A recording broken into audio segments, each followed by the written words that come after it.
Courbons la tête. Notre Père Céleste, nous te remercions pour ce cantique, de croire seulement. Nous voyons notre Seigneur, quand il s'est présenté devant ce garçon qui souffrait d'épilepsie. Il a dit, « Je le peux, si tu crois, car tout est possible à ceux qui croient. » Seigneur, viens au secours de notre incrédulité ce soir. C'est notre prière. Nous te sommes si reconnaissants de ta présence parmi nous et de ces gens qui croient en toi et qui t'aiment, et de savoir que maintenant même, non pas que nous le serons, mais que maintenant même, nous sommes élevés dans les lieux célestes en Jésus-Christ, et assis près de notre roi ce soir, déjà assis à notre place avec lui. Oh, combien nous te remercions pour cette confiance que nous avons en lui, en ses promesses, sachant qu'elles ne peuvent jamais faillir, qu'elles sont toujours vraies. Nous te prions de nous visiter ce soir. Puisse le Saint-Esprit prendre la parole de Dieu et la dispenser à nos cœurs selon nos besoins, de manière à ce que lorsque nous partirons d'ici ce soir, pour rentrer chez nous, que nous puissions parler comme ceux qui revenaient d'Emmaüs un soir, et dire, notre cœur ne brûlait-il pas au-dedans de nous alors qu'il nous parlait au chemin? Car c'est au nom de Jésus que nous le demandons. Amen. Vous pouvez vous asseoir. Je suis très heureux d'être de retour ce soir pour vous parler et communier avec vous autour des choses qui appartiennent à Christ. Nous n'avons aucune autre raison d'être ici, si ce n'est cela, communier autour de sa parole. Je suis désolé de vous retenir très tard chaque soir. Quelqu'un m'a parlé, il a dit, ici les gens partent habituellement de l'église à 20h30 ou 21h pour rentrer chez eux. Mais c'est juste que je viens du sud. Je suis un peu lent, vous savez, et je n'arrive pas à élaborer les idées avec une grande rapidité. Je dois en quelque sorte prendre mon temps là-dessus. Mais je suis vraiment reconnaissant de la belle collaboration que je reçois de vous qui croyez en Dieu ici. Votre belle collaboration fait en sorte que c'est très facile pour le Saint-Esprit d'agir parmi les gens.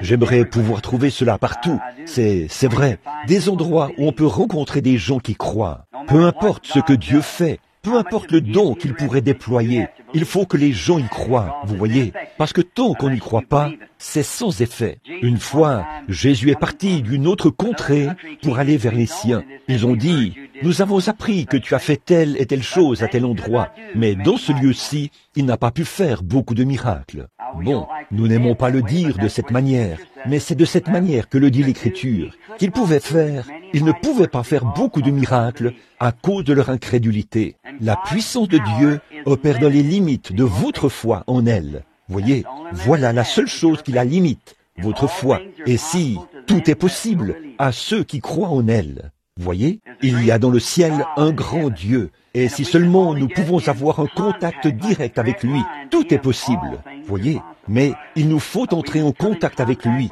sans aucune perturbation dans la réception, juste un canal limpide entre nous et Dieu. Puis il a dit, si vous dites à cette montagne, ôte-toi de là, et ne doutez pas en votre cœur, mais croyez ce que vous avez dit. Or, vous ne pouvez pas bluffer. Satan ne se fait pas avoir si facilement. Alors, vous ne pouvez pas bluffer. Mais quand vous en êtes vraiment certain, alors ça ne peut pas faire autrement qu'arriver. Vous voyez, ça doit arriver. Donc, nous sommes ici, nous l'adorons. Il est merveilleux. est le plus beau entre 10 000 pour notre âme. Nous sommes vraiment heureux d'être assis ici avec vous ce soir, en ce merveilleux moment de communion fraternelle. Maintenant, vous qui aimez lire la parole ou noter les passages. Ce soir, j'ai pensé, comme j'ai tant prêché sur le sujet de la guérison divine, j'ai un peu changé de sujet ce soir. Je n'ai pas vraiment changé de sujet, mais juste l'approche. En effet, on ne peut pas changer une seule parole de la Bible, parce qu'elle concorde avec les autres paroles de l'Écriture. Toutes les Écritures sont reliées entre elles. C'est comme pardonnez-moi si cela a l'air sacrilège, ce n'est pas du tout mon intention, mais c'est comme un puzzle. Vous savez, autrefois, on prenait un vieux puzzle dont les pièces avaient toutes été morcelées, et on s'asseyait là pour étudier comment le reconstituer. Pour ce faire, il nous fallait avoir quelque chose sur le côté, l'image de ce que nous essayons de reconstituer, pour pouvoir assembler le puzzle correctement. Sinon, vous n'y arriviez jamais. Ainsi donc, c'est pareil pour l'écriture. Elle était morcelée de cette façon, afin que ce soit caché aux yeux des sages et des intelligents. Vous voyez, ils sont comme les pharisiens, intelligents, des érudits. Jésus a rendu grâce à Dieu de ce qu'il avait caché cela à leurs yeux, pour le révéler aux enfants qui sont disposés à apprendre. Alors, s'il vous faut un exemple, un modèle que vous devez mettre sur le côté pour voir ce qui concorde avec l'Écriture, mettez simplement Jésus ici et commencez à l'observer et à placer ces éléments dans la Bible. Vous verrez que toute l'image va se reconstituer correctement parce que c'est la révélation de Jésus-Christ. Le Nouveau Testament et l'Ancien Testament parlent tous de Jésus. Vous voyez, Jésus-Christ, le Fils de Dieu, parce qu'il est ce livre de la rédemption. Il était la parole, et il est la parole. C'est donc forcément de lui dont il est question, vous voyez. Donc, ceci, c'est tout le livre de la rédemption, c'est-à-dire Jésus-Christ parfaitement assemblé par Dieu. Il contient les promesses de rédemption et de guérison, et tout, pour l'être humain. Vous voyez, est-ce que vous saisissez maintenant? Ce livre, c'est Jésus-Christ assemblé par Dieu. Voyez, il est venu en tant qu'être humain et nous a rachetés. Et chaque promesse est en lui et pour vous, car il est le Rédempteur. Ce soir, prenons l'Ancien Testament pour en tirer ce que nous désirons comme contexte, alors que nous lisons dans Ésaïe, le chapitre 6 du livre du prophète Ésaïe. J'aime les écrits d'Ésaïe. C'était un grand prophète. Saviez-vous qu'Ésaïe a écrit la Bible au complet, comme un prélude à la Bible? Il l'a fait. Ésaïe commence par la création, puis il parle de Jean-Baptiste au milieu du livre, et à la fin, il parle du millénium. Donc il y a 66 livres dans la Bible, et 66 chapitres dans Ésaïe. C'est donc certainement une préfiguration de la Bible entière.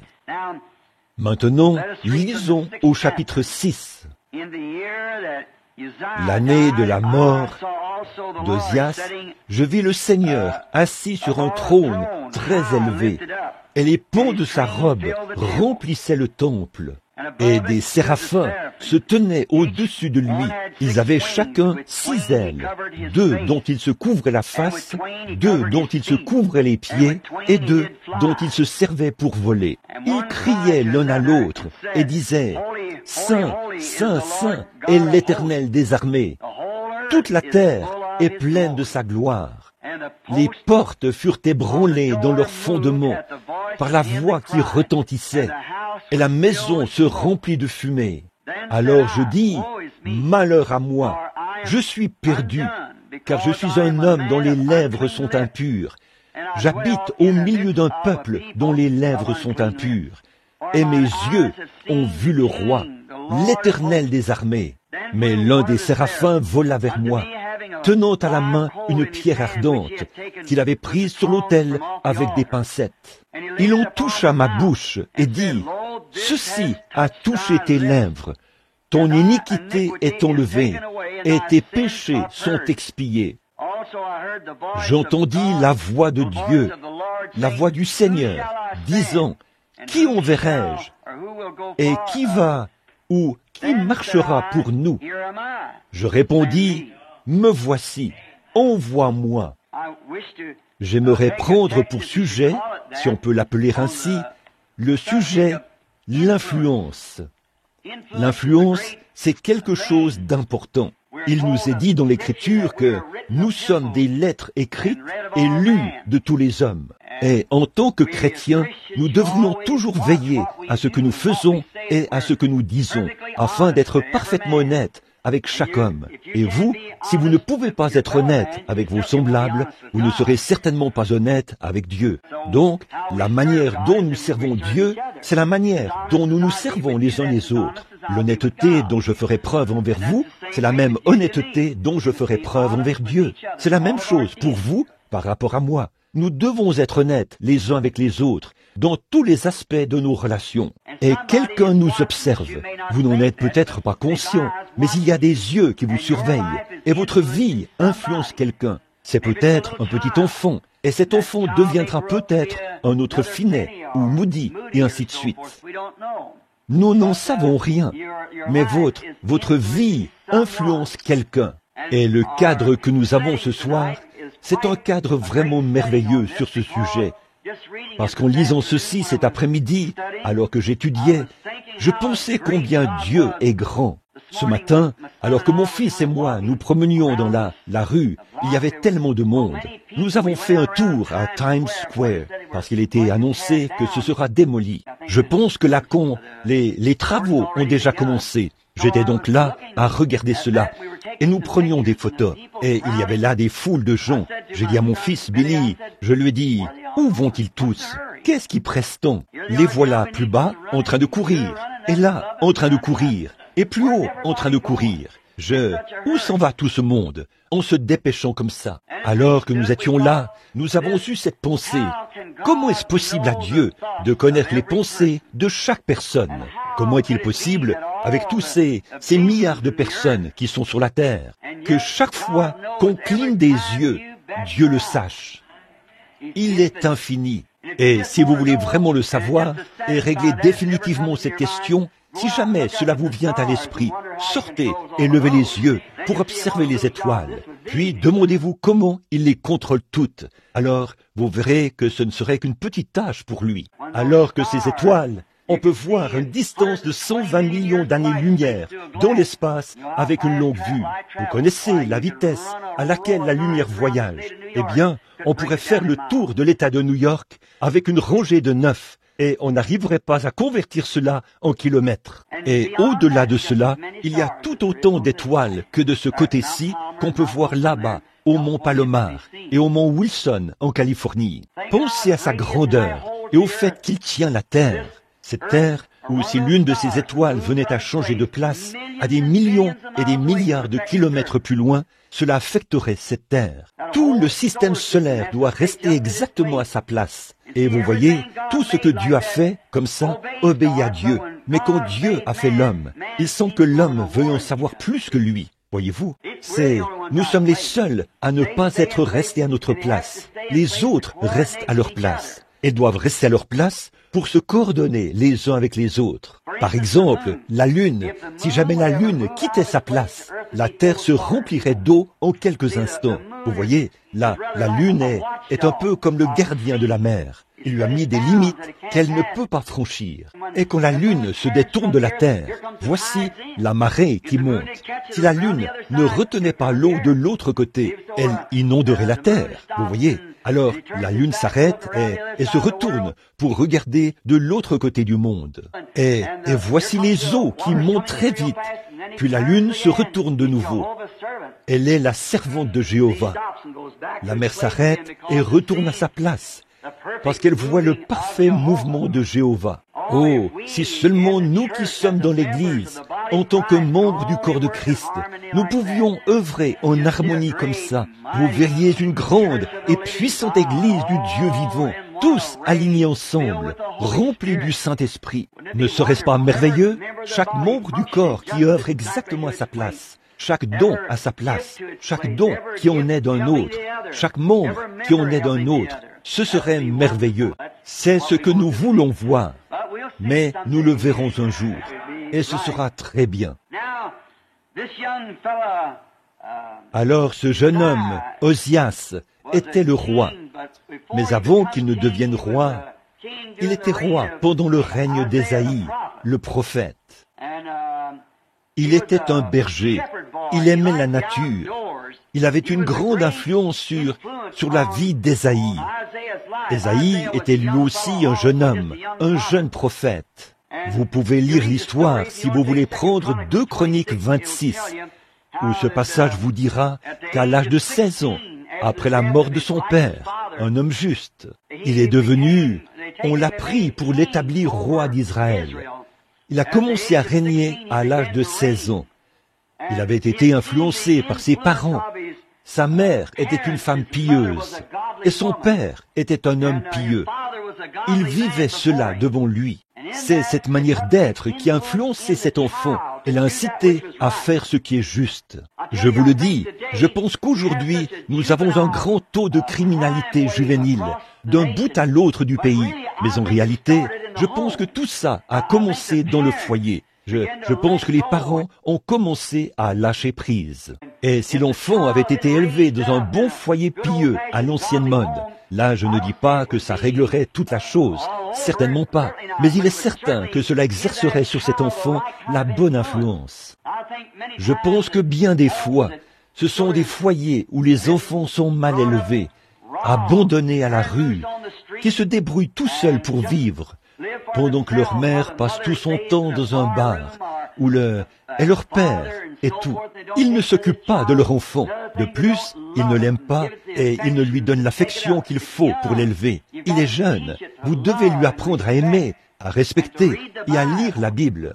Je pense à Susanna Wesley. Je pense qu'elle avait 17 enfants. Je pense que c'est bien cela. Mais chaque jour, elle réussissait à trouver 2 heures ou plus pour prier. Au pied du pont de sa robe, où ses petits garçons s'agenouillaient, cela produit un John et un Charles qui ont changé le cours du monde et ont sauvé le monde en ce jour-là. Et elle n'avait ni machine à laver, ni sèche-linge, comme nous en avons aujourd'hui, ni de lave-vaisselle, et ainsi de suite, ni de servante.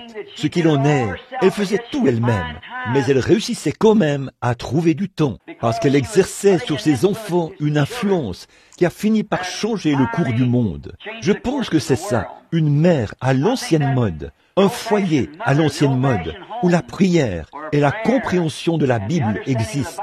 Je crois que jusqu'à ce qu'il devienne adulte, Abraham Lincoln n'avait jamais possédé d'autres livres dans sa vie que la Bible. Et je pense que c'était soit le livre des martyrs de Fox. Peut-être que c'était peut-être un autre livre. Je pense que c'était le voyage du pèlerin, pour être exact. C'était le voyage du pèlerin et la Bible. Vous voyez quel genre de caractère cela a façonné? Faites-moi simplement entrer chez vous et que je vois le genre d'image que vous avez sur vos murs.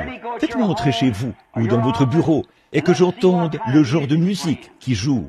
Vous voyez? Par ce que vous lisez, ce que vous regardez, je peux aisément vous dire ce qui est à l'intérieur de vous. Vous voyez?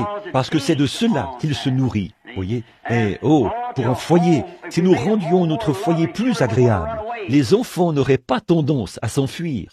Rendre les choses plus agréables pour eux, pour qu'ils se sentent les bienvenus et qu'ils se sentent bien et à l'aise chez eux. La maison où ils ont tellement hâte de revenir. C'est comme ça que devrait être un chez-soi. Je me dis que c'est dans ce genre de foyer qu'Ozias a dû être élevé, au vu de l'influence de ses parents qui étaient des gens pieux. Et dès qu'il est devenu roi, il a fait fi de toutes les opinions populaires et de tous les différents politiques. Et il s'est consacré à une seule chose, servir Dieu, quoi qu'il arrive. Il nous faut davantage de politiciens comme ça. Il avait résolu de servir Dieu, parce que c'est comme ça qu'il avait été élevé. Son père avait exercé sur lui cette bonne influence, selon laquelle il pouvait servir Dieu et vivre. Son royaume était si grandiose qu'il venait, je crois, juste après le royaume de Salomon. Je crois qu'il se classe juste après le royaume de Salomon. Oh, combien Dieu l'avait béni! Et cela avait une grande influence sur Ésaïe, ce jeune prophète qui était dans le temple à cette époque, ou plutôt dans le pays. Et la manière dont on le considérait, et le fait que Dieu bénissait un homme qui prenait position pour la chose juste, qui faisait la chose juste, qui avait le motif juste et l'objectif juste, et qui agissait correctement. Parfois, on peut penser que ça ne rapporte pas, mais ce qui est certain, c'est que ça rapporte. Il faut forcément que ça rapporte. On ne peut pas aller à l'est et à l'ouest en même temps. On ne peut pas aller à droite et à gauche en même temps. On peut penser qu'on va dans l'autre direction, mais ce n'est pas le cas. Alors, si vous fixez votre pensée, vos yeux, vos motifs et vos objectifs dans votre vie sur la chose juste, vous ne pouvez qu'aboutir à la chose juste. Vous ne pouvez pas faillir. Voyez, c'est le seul moyen. Peu importe combien vous êtes tenté de faire l'inverse, détournez la tête et faites ce qui est juste. Et vous savez que vous faites la chose juste. Vous vous sentez mieux et ça va mieux pour vous. Et voilà, c'est tout. Vous aboutirez à la chose juste. Si vous vous mettez à aller vers l'ouest, vous ne serez pas en train d'aller au nord. Vous serez en train d'aller à l'ouest. C'est pareil pour ce qu'il en est du vrai et du faux. Et Ésaïe a vu toutes ces choses. Il a vu combien Dieu l'avait béni et toutes les nations environnantes, sa renommée s'était répandue jusqu'en Égypte. Et le fait que les nations ne voulaient pas lui faire la guerre, elles voyaient que Dieu était avec lui.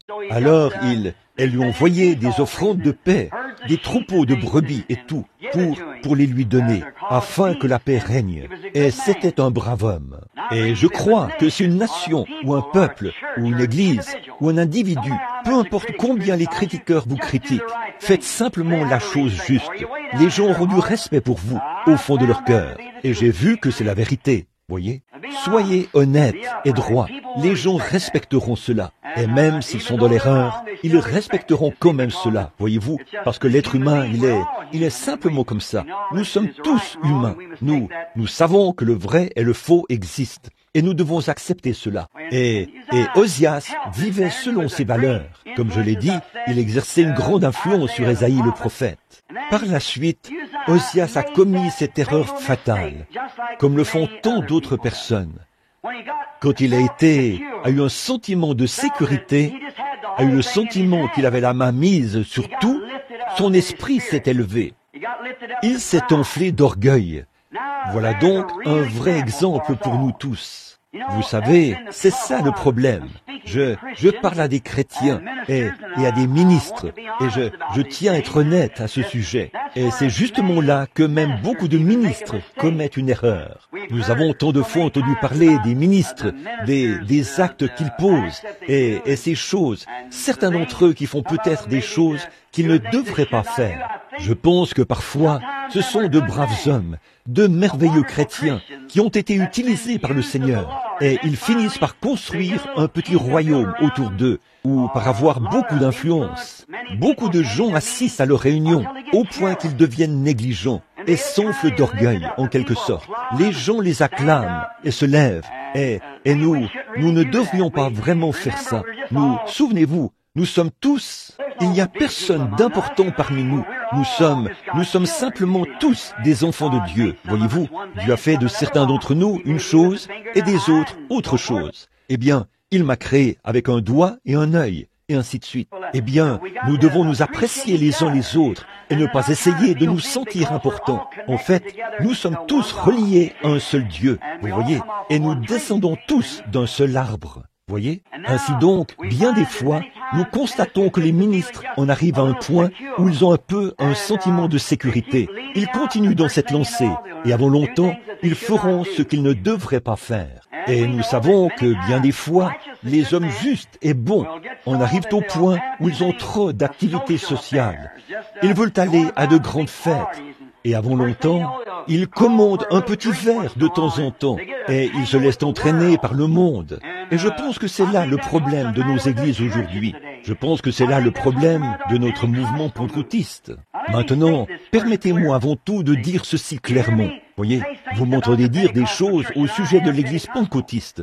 Et je suis pentecôtiste, voyez. Mais là, s'il n'y avait pas de pentecôtiste à New York ce soir, où irais-je prêcher ce message? Voyez, j'apprécie les pentecôtistes. Ce sont mes frères et sœurs. Mais toutefois, si je vois quelque chose qui ne va pas chez mon frère, chez mon enfant, ou qu'il s'agisse de ma femme, ou de quoi que ce soit d'autre, ce qui est juste, tout parent digne de ce nom, corrigera ses enfants. Et je pense que le problème de notre Église, c'est que nous essayons de trop ressembler aux autres. Voyez, nous essayons d'agir comme quelqu'un d'autre, voyez-vous, et nous nous mettons à prendre leurs habitudes. Et avant longtemps, autrefois, je ne me souviens pas des débuts des pentecôtistes, bien sûr, ils existent depuis bien des années, lors de ce mouvement qui a débuté sur la rue Azusa. Mais j'en ai étudié l'histoire, et j'ai lu beaucoup de livres, et j'ai parlé à quelques anciens. J'aurai très bientôt une série de réunions en présence de l'un d'eux, à Shreveport, en Louisiane. Il sera là. C'était l'un des premiers hommes de la rue Azusa. Et voilà donc le début du mouvement pentecôtiste dans ce pays. Il y a environ 50 ans, je suppose. J'ai prêché à l'occasion du jubilé d'or qui a eu lieu au temple McPherson, l'Angelus Temple, à Los Angeles, il y a quelques années. Là, c'était le jubilé d'or qui marquait les 50 ans de la Pentecôte. Vous voyez, mais depuis ce temps-là, tant de petites choses se sont infiltrées dans l'Église, parce que l'Église doit frayer avec le monde chaque jour. Maintenant, je n'ai pas l'intention de revenir là-dessus en ce qui concerne nos sœurs, vous voyez, nos frères. Souvent, il y a de cela bien des années, c'était mal, comme je le disais l'autre soir, pour nos sœurs de se couper les cheveux. Autrefois, les pentecôtistes soutenaient mordicus qu'elles ne devaient pas faire cela et ces autres choses. Mais qu'en est-il? Maintenant, quand nous allons dans différentes régions du pays, nous voyons que nos sœurs pentecôtistes ont adopté ces coiffures qui donnent un air d'hydrocéphale. Vous savez, ces coiffures énormes comme ça. Et on a beau attirer leur attention à ce sujet. Et elles se maquillent. Elles portent des vêtements d'hommes. Et vous dites, là, frère Branham, vous vous en prenez aux femmes. Bon, attendez un instant, je vais m'en prendre aux hommes. Le frère qui laisse sa femme faire ces choses, il n'est pas vraiment maître de sa maison. Voyez, vous ne devriez pas faire cela. Mais de quoi s'agit-il? Nous avons frayé avec tous les autres, des poules mouillées, issues de séminaires ou d'écoles, sont arrivés là, avec une autre opinion à ce sujet. Mais il n'y a qu'un seul exemple parfait, c'est de retourner directement à la Bible. La Bible condamne cela, vous voyez, ce n'est pas juste. Et aussi, nous voyons d'autres choses. Autrefois, c'était mal pour les gens de la sainteté d'assister à des projections de films ou d'aller au cinéma, vous savez. Maintenant, ils y vont tout le temps, voyez. Et aussi, Satan s'est joué de vous. Il a placé la télévision directement dans votre maison. Et voyez-vous, il l'a mise là. Mais auparavant, toutes ces choses étaient mauvaises. Eh bien, qu'est-ce qu'il y a? Vous voyez, ces choses entrent de façon très graduelle, si bien qu'avant longtemps, vous êtes pris. C'est comme une plante grimpante qui pousse autour de vous. Alors, si vous éloignez cette plante grimpante de vous, voyez, et que vous demeurez attaché à Jésus, attaché à la parole, et que vous vous en tenez à elle, voyez, vous pousserez bien droit. Ces choses sont tordues, elles vous font sortir du chemin. Christ vous tire vers le haut. Ces choses vous tirent sur le côté. Et quand on voit une femme, disons la femme d'un ministre, ou un ministre, se mettre à faire une certaine chose, toute son église dira, eh bien, notre pasteur le fait, la femme du pasteur le fait. Pourquoi ne devrions-nous pas le faire? Vous voyez, vous exercez une influence sur quelqu'un, et assurez-vous d'exercer sur lui la bonne influence, vers la bonne voie, et à faire les choses qui sont justes. Or, nous voyons que lorsqu'on s'élève, c'est là qu'on est sur la pente descendante, vous voyez, quand on s'élève soi-même. Et là, nous voyons que cet Osias s'est élevé, parce qu'il avait un sentiment de sécurité par rapport à tout ce qui l'entourait.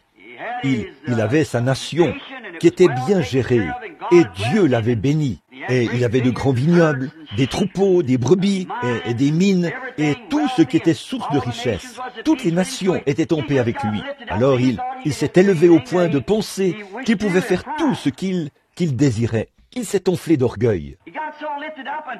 Il s'est tellement élevé qu'il a essayé d'usurper la fonction d'un ministre.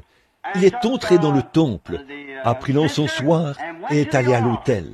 Et à ce moment-là, le sacrificateur l'a suivi et lui a dit de ne pas faire cela. Et quand on l'a repris, au lieu d'être humble, comme il aurait dû l'être, avant de s'être élevé, il aurait dit, « C'est vrai, je n'ai pas le droit de le faire. » Et il aurait déposé l'encensoir ou l'aurait remis au sacrificateur qui était de la maison d'Aaron et qui était établi pour le faire, et uniquement consacré à ce service. Je voyage beaucoup avec les hommes d'affaires du plein évangile.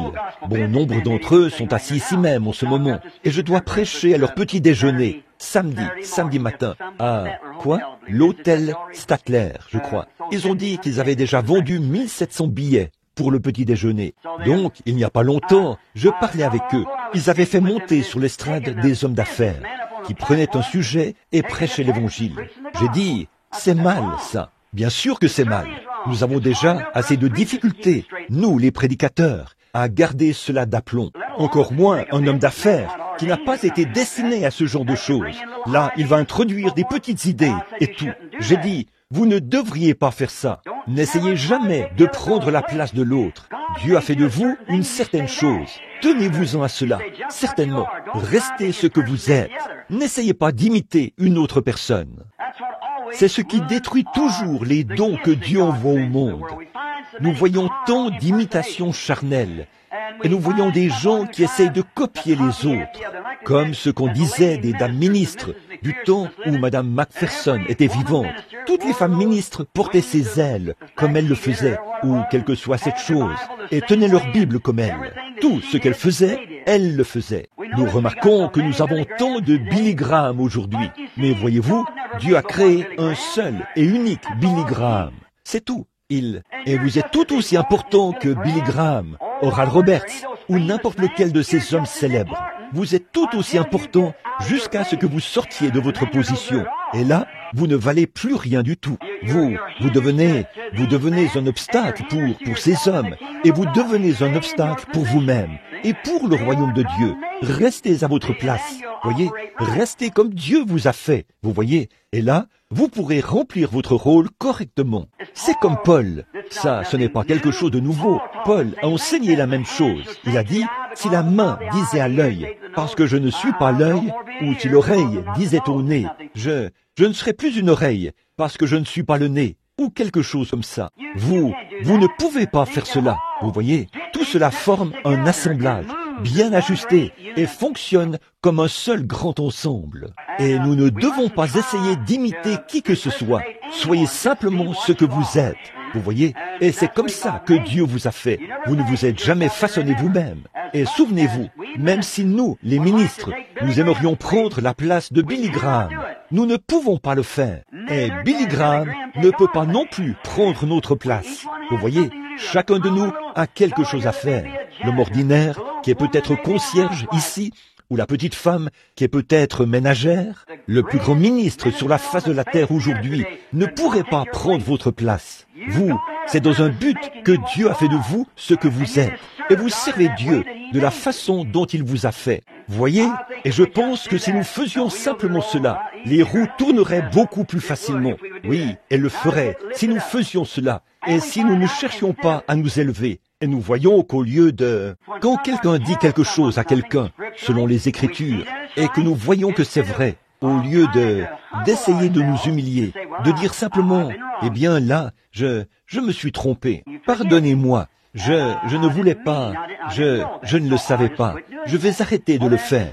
Eh bien, au lieu de faire cela, nous faisons le plus souvent comme Osias. Il se croyait trop grand pour être rappelé à l'ordre, vous voyez, c'était le roi. Et j'ai souvent vu des ministres se comporter de cette manière, s'estimer vraiment trop important pour qu'on leur expose la parole, la vérité. Eh bien, les jours des miracles sont passés. Je peux vous montrer où Dieu a instauré les miracles. Par contre, vous ne pouvez pas me dire où il y a mis fin, voyez. Et il a instauré des dons. Vous n'avez jamais vu où il y a mis fin. Vous voyez, c'est dans l'Écriture. Allez par tout le monde, prêchez l'Évangile à toute la création. Pour combien de temps? Par tout le monde, jusqu'à ce que toute la création l'ait entendu, à tous ceux qui l'entendront. Voici les miracles qui accompagneront ceux qui auront cru. Vous voyez, nous ne pouvons pas remplacer cela par autre chose. Acceptez simplement ce qu'il a dit et tout ira bien, tout se passera bien. Mais tant que nous essayons d'adopter nos propres voies, c'est là qu'Israël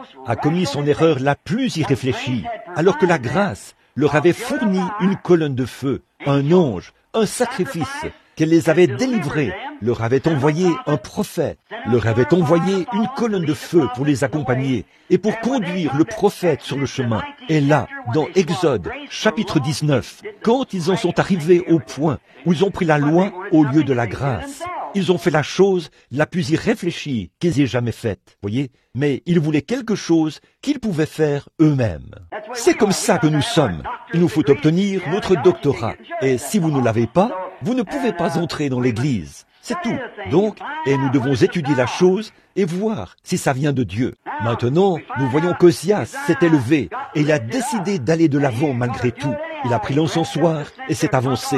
Il n'a fait aucun cas de tout ce que disaient les sacrificateurs. Il avait décidé d'aller de l'avant malgré tout. Or, c'était contraire à l'Écriture. Ce n'était pas scripturaire qu'il le fasse. Ce n'est pas scripturaire pour vous et moi d'imiter quelqu'un d'autre. C'est vrai. Alors, soyez ce que vous êtes. Soyez le meilleur. Accomplissez votre but de sorte que les autres puissent vous voir. Si vous êtes une ménagère, soyez-en une vraie. Vous voyez? Si vous êtes un mari, soyez-en un authentique. Vous voyez? Et si vous êtes un diacre, soyez-en un authentique. Ou un prédicateur, ou quoi que vous soyez. Mais n'essayez pas de prendre la place de quelqu'un d'autre. Et alors, quand la parole vous reprend sur un point, si vous vous sentez repris dans votre esprit, alors repentez-vous. C'est tout. Il faut simplement se mettre en règle. C'est la seule chose à faire. Mais Osias ne voulait pas le faire. Même après que Dieu l'avait béni comme il l'avait fait, il n'avait aucune envie de faire cela. Il se disait qu'il pouvait aller de l'avant et le faire quand même, parce qu'il avait un sentiment de sécurité. Mais pendant qu'il était en plus, il s'était en quelque sorte fâché contre ces hommes, qui lui citaient la parole du Seigneur. Et quand il a fait cela, il est entré là brusquement, malgré tout, et nous voyons que la lèpre est apparue sur son visage. Et il était lépreux jusqu'à sa mort. Plus jamais il n'a pu aller dans la maison du Seigneur. Il est mort lépreux, même après qu'il a vu la main de Dieu, combien Dieu avait été bon vers lui, et tout ce qu'il avait fait pour lui. Cet homme est mort, isolé et lépreux. Bon, nous sommes libres d'agir de la sorte. Nous avons vu beaucoup de choses, mais n'allez jamais penser que nous sommes tellement en sécurité que Dieu ne peut pas exercer de jugement sur nous. Vous voyez? Souvenez-vous, n'essayez pas d'imiter quelqu'un d'autre. Soyez simplement ce que vous êtes. Si Dieu a fait de vous un pentecôtiste, soyez-en un vrai. Voyez-vous? Si Dieu, n'en ayez pas honte. Je n'ai pas honte d'être un être humain. Je n'ai pas honte d'être américain. Je n'ai pas honte d'être ministre. Je n'ai pas honte de l'évangile que je prêche. En effet, je sais que beaucoup pensent que j'ai perdu la raison. Même ma brave mère, cette femme juste, qui est morte il y a quelques années, quand je venais de recevoir le Saint-Esprit, personne dans notre région ne savait rien au sujet de cela. Je n'étais qu'un jeune prédicateur baptiste local, âgé d'une vingtaine d'années. Mais quand j'ai reçu le Saint-Esprit, ma mère a dit, « Ce garçon a perdu la raison. » Voyez? Mais peu importe ce que pensait maman, j'avais trouvé cette perle de grand prix. C'était peut-être l'impression qu'elle avait à ce sujet, mais pour moi, c'était réel. Vous voyez, ça l'était. C'était ce quelque chose d'authentique que j'avais trouvé en Dieu. En effet, quand j'étais plus jeune, j'avais toujours cru que ceci, c'était la parole de Dieu et qu'elle était immuable. Jésus a dit, « Les cieux et la terre passeront, mais mes paroles ne changeront jamais. Elles ne passeront jamais. Vous ne pouvez rien y substituer. C'est exactement tel que c'est écrit, et nous la croyons telle qu'elle. N'y ajoutez rien, non retranchez rien. » Vous savez, dans le livre de l'Apocalypse, on y dit, « Quiconque ajoutera une parole ou retranchera quoi que ce soit de ce livre, quoi ? La malédiction viendra sur lui. Alors, laissez-la exactement comme elle est, et croyez-la telle qu'elle, et Dieu honorera cela. » Bon, il avait été frappé parce qu'il s'était enflé d'orgueil. Il avait le sentiment qu'il était le seul qui comptait, qu'il pouvait faire comme bon lui semblait, et que personne ne pouvait l'en empêcher. Nous avons eu un frère, il n'y a pas longtemps, que j'ai vraiment pris en pitié. On aurait dit que tout le monde s'en prenait à lui. On accusait le frère d'avoir fait quelque chose de mal. Ce sont les journaux qui portaient cette accusation. Mais je me suis mis à réfléchir à ça. Accuser cet homme, j'ai vraiment pris son parti, parce que je ne partage certainement pas son point de vue. Mais l'homme qui avait écrit un article elle avait publié dans un magazine, il accusait cet autre homme d'avoir dit et fait toutes ces choses. Et un soir, lors d'une réunion à Minneapolis, on m'a dit que celui qui avait écrit l'article dans ce magazine était présent. L'article venait de paraître dans un magazine chrétien et c'était le Christian Digest. Alors on m'a signalé la présence de cet homme. On m'a dit, le voilà assis là-bas. Il avait déclaré dans cet article que ce ministre avait écrit quelque chose, un livre, et pourtant il ne l'avait pas fait. Je le sais. C'est une dame qui avait écrit ce livre, et je connaissais cette dame. Les démons qui mordent. Alors j'ai dit, eh bien maintenant, j'aimerais dire une chose. Bon, je ne partage peut-être pas le point de vue de ce ministre, mais je pense que si le rédacteur en chef de cette chronique, s'il n'a pas bien vérifié son texte avant d'affirmer que cet homme a écrit cet article, et je sais qu'il ne l'a pas fait, vous voyez, alors je crains que beaucoup d'autres choses qu'il a dites au sujet de ce ministre soient fausses. Puis, j'ai dit ceci, je préférerais même être dans l'erreur en essayant d'amener quelqu'un au salut que d'essayer de faire obstacle à quelqu'un qui essaie d'amener quelqu'un au salut. Oui, je préférerais prendre position pour cet homme à tout moment que d'essayer de critiquer ou de démolir ce que quelqu'un d'autre est en train de construire, même s'il avait commis une erreur ou fait quelque chose de mal. Donc, nous devons faire attention. Nous influençons les autres par nos actes. Alors, quand cet homme a été frappé de cette lèpre, qu'il s'est enflé d'orgueil, cela a été une grande leçon pour ce jeune prophète. Il a appris là, et cela a été une grande leçon pour lui, que c'est Dieu qui attribue à son homme la place qu'il doit occuper. Voyez, l'homme ne peut pas s'attribuer lui-même une position. C'est Dieu qui attribue à son homme la position qu'il doit occuper. C'est Dieu qui fait de vous ce que vous êtes, voyez, et c'est Dieu qui attribue à son homme la position qu'il doit occuper. Il ne doit donc pas essayer de prendre la place de quelqu'un d'autre. Et Ésaïe a tiré une leçon de cela. Il ne devait pas fixer les yeux sur les êtres humains, prendre exemple sur eux. Il devait fixer les yeux sur Dieu. Or ça, c'est nous. Tout homme est sujet à faire des fautes. Il est sujet à l'erreur, parce qu'il est humain. Il est sujet à enfreindre les lois de Dieu. Et il est sujet à beaucoup de choses, parce que Satan le tente, et qu'il n'est qu'un être humain. Et si Dieu retirait ses mains de sur lui, alors il tomberait. C'est tout. J'ai entendu des gens dire, « Oh, Satan ne peut pas faire ça. » Oui, que Dieu retire une fois sa main, et regardez bien ce qui arrivera. Je l'implore constamment, « Oh Dieu, ne l'envoie pas. Sois miséricordieux envers moi. Tiens-le loin de moi. » Voyez-vous, j'ai besoin de la miséricorde de Dieu, et nous en avons tous besoin. Bon, nous voyons qu'Ésaïe s'était beaucoup appuyé sur ce bon roi, et maintenant, cet appui lui avait été retiré. Le roi était mort, décédé de la lèpre, dans la honte. Or, Ésaïe, au cours de cette période où le roi s'était élevé, eh bien ensuite, son jeune fils allait prendre sa place. Et là, nous voyons que le peuple avait atteint un horrible niveau d'immoralité. Quand il n'y a pas de vrais conducteurs pieux, les gens tombent dans l'immoralité. Je pense que c'est ce qui ne va pas chez nous aujourd'hui, dans notre nation, dans nos églises et tout. Il nous faut des conducteurs pieux, des gens qui montrent l'exemple à suivre. Mais là, il a fait savoir à Ésaïe qu'il ne pouvait pas regarder aux hommes. Et un jour, Ésaïe, alors qu'il allait ça et là, il a dû ressentir une grande fatigue. Sachant qu'il avait une grande responsabilité, il est allé au temple pour prier. Eh bien, voilà une bonne chose à faire pour nous tous, aller au temple pour prier. Et nous remarquons que lorsqu'il était en train de prier à l'autel, tout à coup, étant un prophète, il a eu une vision. Et à ce moment-là, il a levé les yeux et a vu Dieu, le roi, assis dans un lieu très élevé, là-haut, sur son trône. Et les pans de sa robe remplissaient ce lieu, voyez-vous. Alors, il a vu un vrai exemple. Il a vu quelqu'un en qui il pouvait mettre sa confiance, qui ne pourrait jamais être frappé de lèpre, quelqu'un qui ne pourrait jamais faillir. Autrement dit, il disait à Ésaïe, « Voici, tu as placé ton espérance en un homme, et cela a échoué. Tu as placé regardez à cet homme comme un exemple à suivre, et il a échoué. Maintenant, lève les yeux ici, vers moi. Je suis le Dieu qui ne faillit pas. » Et je pense que c'est ce que nous devrions faire aujourd'hui en tant que ses serviteurs. nous devrions regarder à lui. Jésus est notre exemple, et nous devons regarder à lui, qui est le chef et le consommateur de notre foi. Maintenant, nous voyons que dans cette vision, il a vu Dieu assis sur un trône très élevé. Puis il a remarqué autre chose. Remarquez, dans le temple où il se trouvait, il était entouré de séraphins célestes.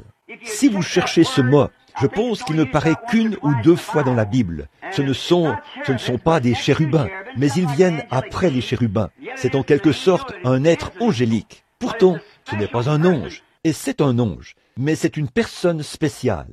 Ce qu'ils sont ceux qui brûlent les sacrifices dans la Bible. Et là, le sacrifice, bien sûr, fait entrer ou ouvre aux pécheurs la voie de la sainteté. Et ces séraphins qui brûlaient le sacrifice exigé, ils allaient c'était leur tâche. Et ils étaient là, à voler dans le temple, pendant qu'Ésaïe était plongé dans la vision. Et le temple tout entier s'est rempli de fumée. Et ils criaient l'un à l'autre, « Saint, Saint, Saint est le Seigneur Dieu Tout-Puissant. Saint, Saint, Saint. » Oh, autrement dit, voici quelque chose qui ne peut pas faillir. Voici ton exemple. Voici le roi auquel il faut regarder. Saint, Saint, Saint est le Seigneur Dieu Tout-Puissant. Et là, nous voyons que c'étaient des créatures à 6 ailes. Et maintenant, nous allons étudier la raison pour laquelle ils avaient 6 ailes. Nous voyons qu'ils en avaient 2 dont ils se couvraient la face, 2 dont ils se couvraient les pieds, et 2 ailes dont ils se servaient pour voler. Bon, remarquez tout d'abord que ces créatures faisaient le service dans la présence de Dieu. Et c'était là leur tâche, de crier « Saint, Saint, Saint est le Seigneur Dieu Tout-Puissant ». Et ils criaient jour et nuit dans sa présence, alors que le sacrifice reposait là. Saint, Saint, Saint est le Seigneur Dieu Tout-Puissant. Et je veux vous faire remarquer quelque chose ici, et réfléchissez-y. Ces séraphins avaient 2 ailes dont ils se couvraient la face. Pourquoi se couvraient-ils la face? Parce qu'ils étaient dans la présence de Dieu. Et pensez un peu, si les saints anges doivent se couvrir la face dans sa présence, qu'en est-il de nous? Avoir des ailes dont ils se couvraient la face, cela représentait la révérence. Mais aujourd'hui, nous constatons qu'il n'y a pas de révérence. C'est à peine si on voit de la révérence.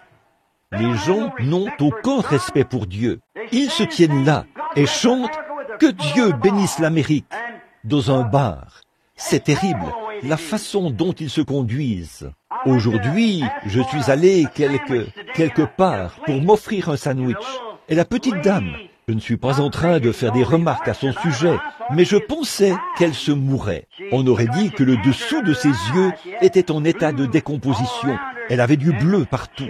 Et elle s'est présentée là, à peine habillée, et m'a dit « Qu'est-ce qu'on vous sert ?» J'ai dit « Pourriez-vous m'apporter un sandwich et un verre de babeur ?» Et elle a dit « Du bourbon avec quelque chose, une sorte quelconque ?» J'ai dit « Non, madame, vous m'avez mal compris. J'ai dit du babeur. » Et elle a dit « Oh, a-t-elle dit, ne voulez-vous pas quelque chose à boire ?» J'ai dit « Je veux du babeur. » Et elle a dit « Eh bien, vous tous, ne voulez-vous pas? Le soir, nous servons telle et telle chose. » J'ai dit « Je suis un ministre. » Elle a dit « Eh bien, nos prêtres catholiques viennent boire ici. » J'ai dit « Je ne suis pas un prêtre catholique, madame. Je veux un verre de babeur. » On aurait dit que cette femme était sous le choc. Elle ne savait pas ce que c'était. Voyez? Voilà dans quel état se trouve le monde. Alors, si un prêtre y va pour boire, l'assemblée a le droit de boire. Voilà votre exemple, vous voyez. Oh là là, combien nous vivons dans la corruption. Il nous faut un grand ménage, de la chair jusqu'au... Oui, monsieur, certainement. Quelle corruption dans le monde. Et ces gens n'ont aucune révérence, aucun respect. Les gens d'aujourd'hui ne respectent pas Dieu. Ils n'ont aucune révérence. Ils prennent son nom en vain et racontent des plaisanteries grossières. Et même les ministres le font. Si vous entendez une plaisanterie, je suppose que ce n'est pas grave. mais les ministres devraient être des exemples, je pense, de ce qu'est la droiture et la sainteté. Et je pense que c'est peut-être pour ça que nous n'allons pas aussi loin que nous le devrions. Nous ne nous approchons pas avec la sincérité que nous devrions avoir à ce sujet. Quand vous vous conduisez n'importe comment et que vous continuez comme ça, vous perdez ce petit grain de sincérité. Vous savez, il y a quelque chose à ce sujet. Vous devez vous rappeler que Dieu veille sur vous à chaque heure.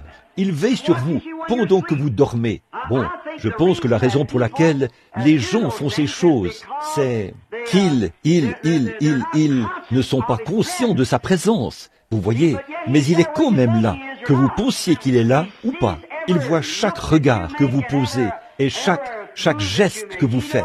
Il sait tout à ce sujet, mais nous devrions en être conscients. Autrefois, à mes débuts parmi les pentecôtistes, nous avions l'habitude de chanter un petit cantique qui disait « Tout le long du chemin vers la véritable demeure de l'âme, il y a un œil qui te surveille. À chacun de tes pas, ce grand œil est éveillé. Il y a un œil qui te surveille. » Voyez, vous souvenez-vous de ce cantique? Eh bien, c'est vrai. Dieu, par son omniprésence, sait ce que vous faites et connaît même vos pensées. Une fois, alors que j'étais dans une vision, je parlais à un être qui se tenait près de moi. Et il a répondu, il a dit, « Tes pensées résonnent plus fort dans les cieux que ta voix sur la terre. » Il sait ce que vous pensez. Vous pourriez dire que vous faites ceci et que vous faites cela. Mais, voyez-vous, au fond de votre cœur, si vous pensez autre chose, vous faites quelque chose de mal. Vous devriez être exactement ce que vous êtes. Vous voyez, le cœur, la bouche ne devrait prononcer que ce qu'il y a dans le cœur. Voyez? Et donc, nous voyons que les gens ne sont pas conscients de la présence de Dieu. Vous savez, ils devraient être comme David, l'homme qui était selon le cœur de Dieu. Il a dit, « Le Seigneur est constamment devant moi. Partout où il va, il se souvient que Dieu est constamment devant lui. Il est à ma droite et je ne chancelle pas. » Parce que Dieu est à sa droite. La révérence. Nous devons nous honorer les uns les autres, nous respecter les uns les autres en tant que frères et sœurs, et nous aimer les uns les autres d'un amour immortel. Vous dites, eh bien, j'en suis vraiment incapable. Bon, restez simplement ici un peu plus longtemps, et alors vous aussi, vous aimerez les gens, vous aimerez ceux qui ne vous aiment pas. Voilà vraiment un bon signe du christianisme. Lorsque, du plus profond de votre cœur, vous pouvez aimer ceux qui ne vous aiment pas, aimer ceux qui ne sont pas aimables. Jésus a dit, si vous ne rendez service qu'à ceux qui vous rendent service, eh bien, les publicains en font de même. Mais voyez, vous devez être gentils envers ceux qui ne sont pas gentils envers vous. Faites du bien à ceux qui vous feraient du mal. N'oubliez jamais cela. Ne perdez pas cela de vue. Dieu vous observe. Souvenez-vous, Dieu a été bon envers vous quand vous étiez méchants envers lui. Lorsque vous étiez encore des pécheurs, Christ est mort pour vous. Maintenant, nous voyons que ces ailes dont ils se couvraient la face, c'était parce qu'ils étaient dans la présence de Dieu. Révérend. Et si un saint séraphin doit cacher sa face avec un voile spécial, lui qui ne connaît pas le péché et qui n'a jamais péché, mais pourtant, dans la présence du Dieu saint, il doit cacher sa sainte face dans la présence de Dieu. Que fera un hypocrite ce jour-là? Que fera le rétrograde ce jour-là? Que fera l'impie ce jour-là, quand vous vous présenterez là et vous devrez vous tenir devant lui? Il n'y a qu'une seule chose. Vous dites, mais il ne m'a pas doté d'ailes pour que je puisse me couvrir la face. Mais il a versé le sang de son propre fils pour que vous puissiez vous couvrir la face. C'est vrai. Voilà la seule couverture qu'il a pour la race humaine, le sang de Jésus-Christ. Maintenant, deuxièmement, des ailes couvraient leurs pieds au niveau des pieds. Et ça représentait l'humilité. Oh, il y a un mot qui a disparu chez beaucoup de gens aujourd'hui. L'humilité dans sa présence. Nous humilier dans sa présence. J'ai vu le Saint-Esprit entrer dans la pièce et accomplir, faire exactement les choses que la Bible a dit qu'il ferait. Discerner. Et j'ai vu des gens se lever et sortir. J'ai vu des gens s'asseoir là et parler, rire et se moquer de cela pendant que cela se déroulait. Je me souviens qu'un soir, un ministre avait amené 28 membres de son assemblée et ils étaient tous assis. C'était à Jonesboro, dans l'Arkansas. Et il y avait là un garçon épileptique. Il souffrait d'épilepsie. Et ça, c'est un démon. C'est un démon. Voilà ce que c'est. Les médecins ne savent pas ce qui cause cela. C'est un démon. Et ils avaient une pince à linge enveloppée autour d'un chiffon. Quand il était en crise, ils mettaient cela dans la bouche de ce garçon parce qu'il se mordait la langue. Ils avaient amené ce garçon et là, sur l'estrade, il a fait une crise. Évidemment, dès qu'ils sont le moindrement excités, ils font une crise. Alors, pendant que nous nous préparions à prier pour le garçon, j'ai dit, est-ce que tout le monde veut bien courber la tête en guise de respect? Puis j'ai prié pour lui. Et l'esprit ne voulait pas quitter le garçon. J'ai regardé autour de moi et j'ai vu un petit groupe assis quelque part. J'ai dit, voudriez-vous courber la tête? J'ai dit, vous devez obéir. J'ai dit, ça, c'était la commission. Si tu amènes les gens à te croire et que tu es sincère quand tu pries, j'ai dit, voudriez-vous courber la tête? Cet homme s'est moqué de moi. Ainsi donc, je me suis retourné, mais cela ne voulait pas quitter le garçon. Et il y avait là des centaines de personnes, 5 fois plus que le nombre de personnes assises ici ce soir, qui étaient assises là. Oui, bien plus nombreuses. On disait qu'il y avait là 28 000 personnes. Alors, ils étaient tous. Alors je lui ai dit, je ne ferai pas cela, monsieur. Et il était membre d'une église dénominationnelle qui se moquait de la guérison divine, qui ne croyait pas qu'une telle chose existe. Alors, j'ai regardé autour de moi. Ce pauvre garçon avait la gorge toute gonflée. Sa mère essayait de ne pas pleurer, comme ça. Et le garçon essayait d'avaler et agissait ainsi. J'ai dit, Père Céleste, ne permets pas que ce garçon innocent souffre à cause de ce groupe de coupables. Tu vois, j'ai dit, c'est ta parole. Et j'ai été honnête, je leur ai dit quoi faire. Et beaucoup d'épileptiques ont été guéris ici dans les réunions. J'ai dit, ne permets pas que ce garçon innocent souffre. Sa mère et son père l'ont amené ici. J'implore ta miséricorde. Alors, je me suis retourné et j'ai dit, au nom du Seigneur Jésus, par la foi, par la commission que m'a donnée le Dieu Tout-Puissant, ce démon ne peut pas retenir ce garçon. Tu es libre. Voyez, si ceux qui désobéissent veulent continuer dans la désobéissance, alors tu es libre d'aller vers eux. Mais sors de ce garçon. Et j'ai vu 28 personnes, y compris leur pasteur, être prises d'une crise d'épilepsie et avoir des convulsions, encore et encore et encore, par terre, comme ça. Et pour autant que je sache, ces gens en souffrent encore. Vous voyez? Maintenant, voyez-vous, vous ne devez pas manquer de respect. Vous devez vous humilier. Combien d'entre vous ont assisté à des réunions et ont vu des choses semblables se produire dans mes réunions? Juste, eh bien, vous voyez? Certainement. Oui, monsieur. Une fois, on a fait venir un homme pour qu'il m'hypnotise. Je suppose que beaucoup d'entre vous s'en souviennent. On l'amenait dans des camps militaires et il hypnotisait les soldats et les faisait aboyer comme le ferait un chien. Ces gens cherchaient à me tourner en dérision. J'étais là, dans une salle, et ils ont fait venir cet homme. Et quand la ligne de prière a commencé, j'ai senti qu'il y avait un mauvais esprit quelque part. On peut toujours les identifier, ceux qui doutent. Ils pensent on peut ressentir cela. C'est différent. Donc, je savais de quel côté ça venait, mais je n'arrivais pas à voir exactement où cet homme était. Au bout d'un moment, je l'ai identifié et j'ai su ce qu'il en était. J'ai surveillé cette chose noire qui était suspendue au-dessus de lui. Je n'avais pas l'intention de faire cette déclaration, mais je me suis tourné vers lui et j'ai dit, « Fils du diable !» Voyez, pourquoi le diable t'a-t-il inspiré à faire cela? Parce qu'il a fait cela. C'est quelque chose en moi qui le disait. On te portera pour sortir d'ici. Et il est toujours paralysé. Voyez, j'ai reçu lettre après lettre. Venez le voir. J'ai répondu, la seule chose que je sache, c'est la repentance.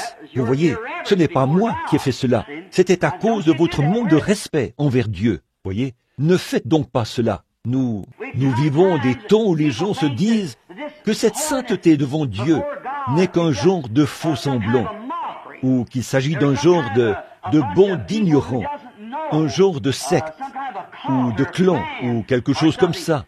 Mais je vous assure, frère, il se peut qu'il y ait beaucoup de faux semblants. Je ne dis pas qu'il n'y en a pas. Je ne peux pas dire cela. Je ne suis qu'un homme.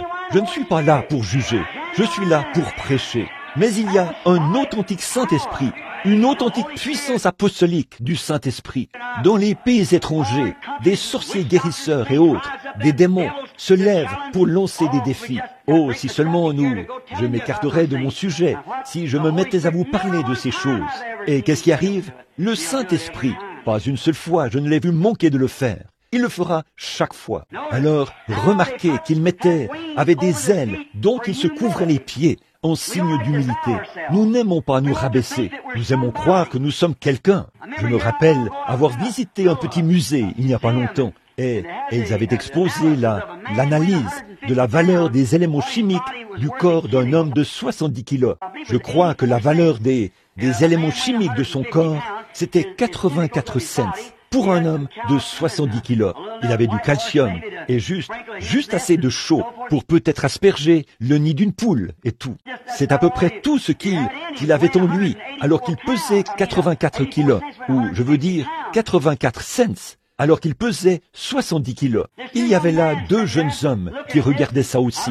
Je me tenais juste derrière eux. Et l'un d'eux a dit, eh bien, a-t-il dit, Jean, nous ne valons pas grand-chose, en fin de compte, pas vrai? Et il a répondu, je suppose que non. Et j'ai dit, eh bien, jeunes hommes, c'est vrai qu'en termes d'éléments chimiques, vous ne valez pas grand-chose, vous voyez. Mais vous avez en vous une âme, voyez. Elle vaut 1 million de mondes, voyez. C'est vrai, voyez. Mais malgré tout, nous voulons prendre soin et nous voulons tirer de la fierté de ces 84 cents. Nous l'enveloppons dans un manteau de vison de $500 et nous pointons le nez en l'air. Et nous pensons que nous faisons quelque chose. Mon intention n'est pas de faire des plaisanteries. Ceci n'est pas pour plaisanter. Ceci, c'est simplement pour vous dire ce que nous sommes. Vous voyez, nous n'avons pas l'humilité. Nous n'en voulons pas. Et les gens n'en veulent pas. Parfois, on va dans une église et les gens sont très bien habillés. Ils entrent là. Et si vous n'êtes pas habillés comme il faut, ils vont vous regarder et en parler, vous savez. Et ça fait qu'ils ne devraient pas faire ça. S'ils professent le christianisme, je pense que c'est simplement une profession et non une possession. En effet, je crois qu'une vraie expérience à l'ancienne mode avec Dieu amènerait quelqu'un en smoking à passer ses bras autour d'un autre en salopette et dire « Frère, je le crois vraiment, c'est vrai, quelqu'un en robe de calicot et l'autre en robe de soie s'appellerait sœur. Oui, monsieur. En effet, il ne s'agit pas du vêtement ni de la personne. Il s'agit de Christ. C'est ça qui est à l'intérieur. Et nous devrions nous humilier. Maintenant, nous voyons que ces anges se sont couverts les pieds, ou ces séraphins. Moïse, quand il était dans la présence de Dieu, là, observez-le près de cette colonne de feu, qui était dans ce buisson ardent. Le Seigneur a parlé, et tout le monde sait que cette colonne de feu, c'était Christ. Il était l'ange de l'Alliance. Moïse avait quitté l'Égypte parce qu'il considérait l'opprobre de Christ comme un plus grand trésor que ceux de l'Égypte. Donc, c'était l'ange de l'Alliance. Et quand il est apparu dans ce buisson ardent, à côté ou plutôt devant Moïse, la voix dit, « Ôte tes souliers !» Vos pieds, vous voyez. « Ôte tes souliers !» car la terre sur laquelle tu te tiens est sainte. Moïse s'est humilié par le fait qu'il a ôté ses souliers. Cette même colonne de feu est apparue à Paul sur le chemin de Damas un jour. Souvenez-vous, Jésus, quand il était sur la terre, ils ont dit un jour, qu'il y avait, dans Jean 6, il buvait à la source et il se réjouissait. Et il a dit, je suis cette eau qui est sortie du rocher. Je suis le pain de vie qui est descendu du ciel. Voyez-vous, comme ça. Ils ne pouvaient pas croire cela. Ils ont dit, voyons donc, nous savons que tu as un démon. Tu es fou. Ça veut dire dérangé. En effet, tu n'as pas plus de 50 ans et tu dis que tu as vu Abraham. Il a dit, avant qu'Abraham fût, je suis. Oui, je suis. Maintenant, nous voyons que Jésus a dit, je viens de Dieu. Je retourne à Dieu. Quand cette colonne de feu a été faite chair, Dieu descendant après la paternité, filiation, et là, il est venu sous cet attribut, les 3 attributs, Père, Fils et Saint-Esprit. Quand Dieu s'est manifesté en chair, il a dit, je viens de Dieu et je retourne à Dieu. Et il est monté. Et Saul de Tarse alors qu'il faisait route vers Damas. Il était jeté à terre par une lumière. À ce moment-là, il a levé les yeux. Et ce Juif n'aurait jamais appelé quoi que ce soit Seigneur si cela n'avait pas été cette colonne de feu. Il a vu cette lumière qui était là. Et il a dit, Seigneur, qui es-tu? Il a dit, Saul, il te serait dur de regimber contre les aiguillons. Et il a dit, qui es-tu? Seigneur. Il a dit, je suis Jésus. Vous voyez, de nouveau la colonne de feu. Regardez Saul. Il s'est humilié dans la poussière, voyez, dans la présence de Dieu. L'humilité, projeté sur le sol, peut-être étendu sur le dos, les yeux rivés vers le haut. Et cette colonne de feu qui était là a tournoyé. Il l'a vu et savait, en tant qu'enseignant formé par Gamaliel, le grand enseignant de l'époque. Il savait que Dieu avait conduit son peuple sous la forme d'une colonne de feu. Or, ce feu, cette colonne de feu, avait été faite chair et avait habité parmi eux. Et elle avait été crucifiée pour leurs péchés. Et je viens de Dieu et je retourne à Dieu. Et voici qu'il était là, toujours sous le nom du Seigneur Jésus. Et alors, nous voyons là, juste avant cela, Jean-Baptiste, le plus grand de tous les prophètes. Tous les prophètes avaient annoncé qu'il viendrait. Jean a dit, le voici. Il l'a présenté au monde. Et Jean se tenait là, dans l'eau, alors qu'il baptisait. Et il disait, il viendra un temps où le sacrifice perpétuel cessera dans le temple, et il y aura un homme qui servira de sacrifice. Et Jean était certain qu'il verrait le Messie. Vous voyez, quand Jean avait été appelé, son père était sacrificateur. Mais à cette époque-là, en général, un jeune homme adoptait la profession de son père. Et même encore aujourd'hui, en Orient, normalement, il serait devenu un sacrificateur. Mais Jean n'est jamais allé à cette école. En effet, à sa naissance, dès le sein maternel, Jean était rempli du Saint-Esprit. Quand Élisabeth avait conçu, le bébé était mort dans son sein. Quand Marie avait reçu la visite de l'ange Gabriel, il lui avait dit que sa cousine Élisabeth, qui n'était plus en âge d'enfanter, avait aussi conçu.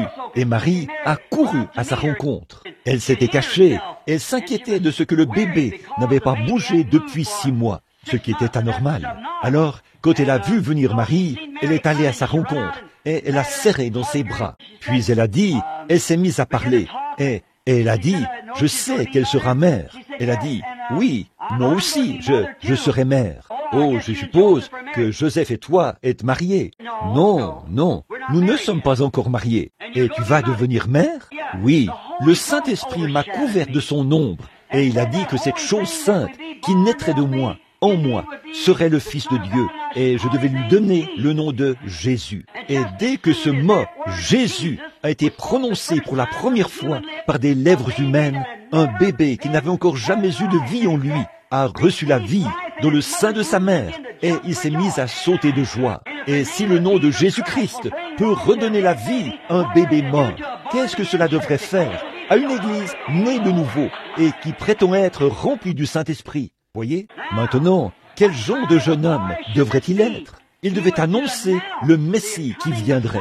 Malachie 3 a dit qu'il le ferait. Voici, j'envoie mon messager devant ma face. Maintenant, s'il avait fréquenté un séminaire, certains de ses ministres lui auraient dit là-bas, bon, Jean, tu es celui qui doit annoncer le Messie. Eh bien, tu connais oncle Joe que voici, ou Père Jim, ou un autre. Tu sais qu'il a toutes les qualités pour être le Messie. C'est lui, Jean.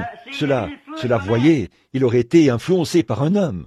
Il est allé dans le désert et il est resté avec Dieu. C'est le meilleur séminaire que je connaisse. En effet, son travail était trop important pour que des hommes lui disent quoi faire. Elle l'amène dans de grandes soirées. Vous voyez, il avait un travail à faire. Il était fait pour accomplir quelque chose. Et Jean savait que, lorsqu'il se mettrait à prêcher, le Messie serait sur la terre à ce moment-là. Aussi sûr que ces mages savaient, quand ils ont regardé depuis Babylone et qu'ils ont vu ces 3 étoiles alignées, que c'était le signe que le Messie était déjà sur la terre. C'est pour ça qu'ils criaient, « Où est le roi des Juifs qui vient de naître ?» Et l'Église n'avait pas la réponse. Ils ne l'ont pas aujourd'hui. C'est la Bible qui l'a.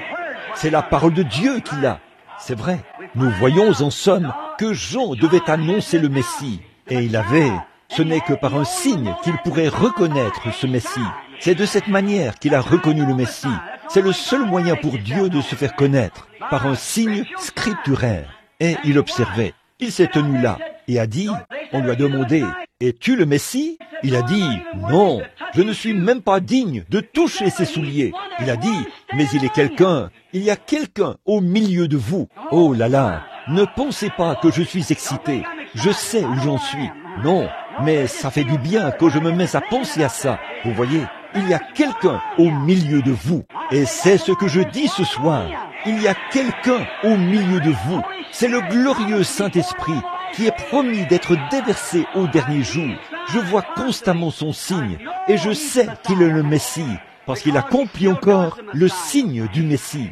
Il se tenait là, au milieu d'eux. Il a dit, il y a quelqu'un au milieu de vous. Je ne suis pas digne de toucher ses souliers, de délier la couronne de ses souliers. C'est lui qui baptisera du Saint-Esprit et de feu. Et un jour, un homme ordinaire qui était là, au milieu d'eux, est sorti et s'est avancé. Jean a levé les yeux et il a dit, « Regardez, voici l'agneau de Dieu qui ôte le péché du monde. » Et à ce moment-là, il a vu, il a dit, « Je l'ai reconnu parce qu'il y avait un signe qui l'accompagnait. » Regardez bien, voilà deux des plus grands hommes sur la terre qui se tenaient là, face à face. Jean, je me souviens du commentaire que m'avait fait le docteur Roy Davis, celui qui m'a ordonné dans l'église baptiste missionnaire. Il avait dit, « Billy, sais-tu ce qui s'est passé à ce moment-là » avait-il dit, « Ce qui s'est passé quand Jean a dit, « C'est moi qui ai besoin d'être baptisé par toi, alors pourquoi viens-tu à moi » Voyez l'humilité de Jean. Il a dit, « C'est moi qui ai besoin d'être baptisé par toi. Pourquoi viens-tu à moi » Il s'agissait là du Messie et de son prophète, les personnages les plus importants de cette époque, les personnages les plus importants de la Bible, qui se tenaient là, l'un qui regardait l'autre. Jean a dit par humilité, « C'est moi qui ai besoin d'être baptisé par toi. Pourquoi viens-tu à moi » Jésus a dit, « Laisse faire, car il est convenable que nous accomplissions ainsi tout ce qui est juste. » Et il est dit que Jean ne lui a plus résisté. Je me souviens de ce qu'avait dit le docteur Davis. Il est peut-être assis ici. Docteur Davis, je ne dis pas ceci pour vous contrarier, mais il avait dit, Jean tout d'abord, Jésus a baptisé Jean parce que Jean n'avait pas été baptisé. Puis il avait dit, ensuite, Jean a baptisé Jésus. Ça ne sonnait pas juste dans mon esprit. Et un jour, alors que le Saint-Esprit était là, j'ai vu ce qu'il en était dans une vision. Jean et Jésus se tenaient là, face à face, le prophète à qui vient la parole. Et la parole était venue au prophète. Amen. Et il a dit, laisse faire, c'était juste, laisse. Mais il est convenable que nous accomplissions ainsi tout ce qui est juste. Le prophète savait que c'était l'agneau et que l'agneau devait être lavé avant qu'il soit présenté. Amen. Donc il s'est exécuté. Vous voyez ça? Le prophète est-on la parole. Elle devait venir à lui.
Jean, le prophète.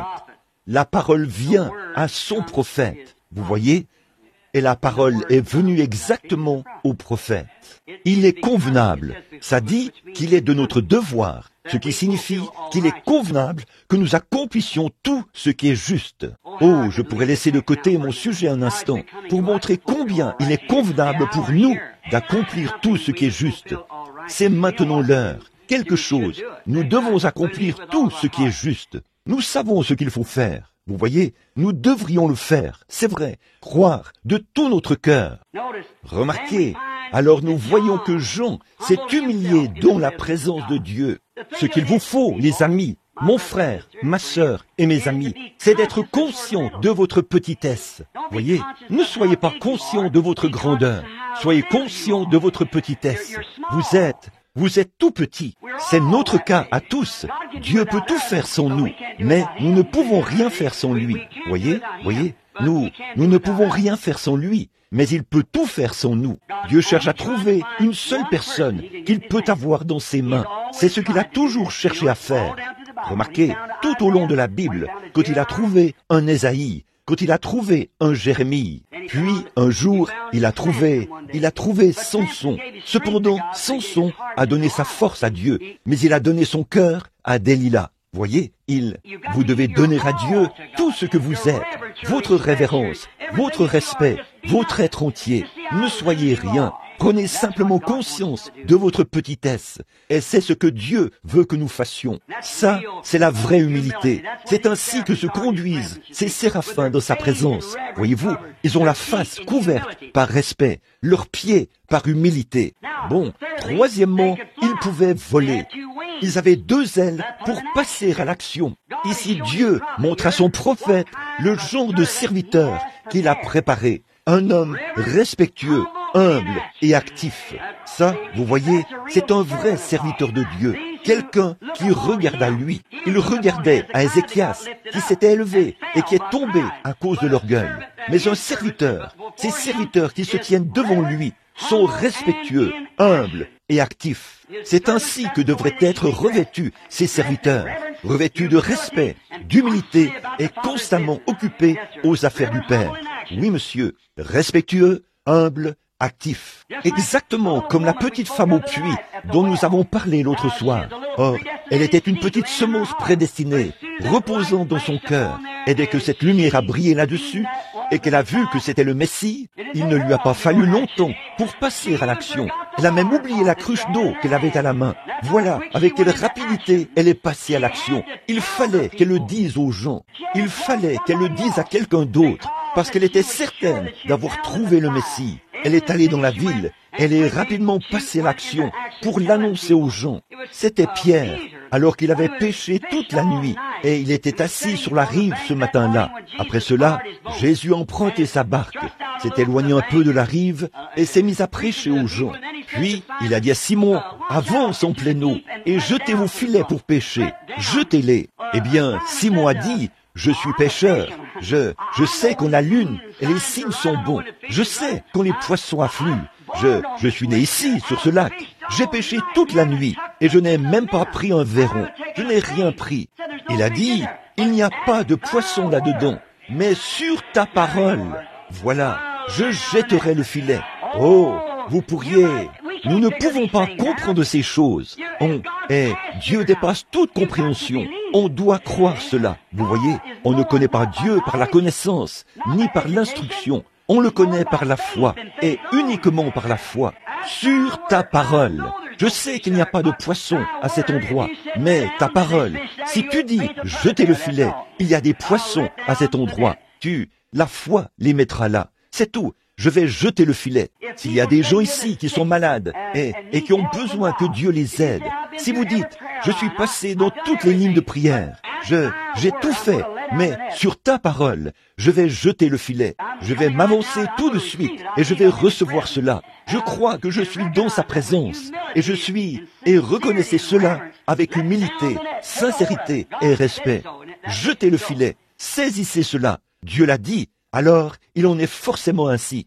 Et nous voyons que dès qu'il, étant un pêcheur, et sachant comment attraper une grande quantité de poissons, et il était un homme pauvre, mais il est vite passé à l'action quand Jésus a dit que désormais tu seras pêcheur d'hommes. Ça ne lui a pas pris beaucoup de temps. Il s'est humilié, est tombé aux pieds de Christ et a dit « Retire-toi de moi, Seigneur, je suis un homme pécheur. » Il a dit « Je ne peux vraiment pas rester dans ta présence. » C'est la même chose qu'Ésaïe a faite. Il a dit « Je suis un homme aux lèvres pécheresses et j'habite au milieu d'un peuple pécheur. » Oh, regardez dans quel état il était. Pierre a dit la même chose.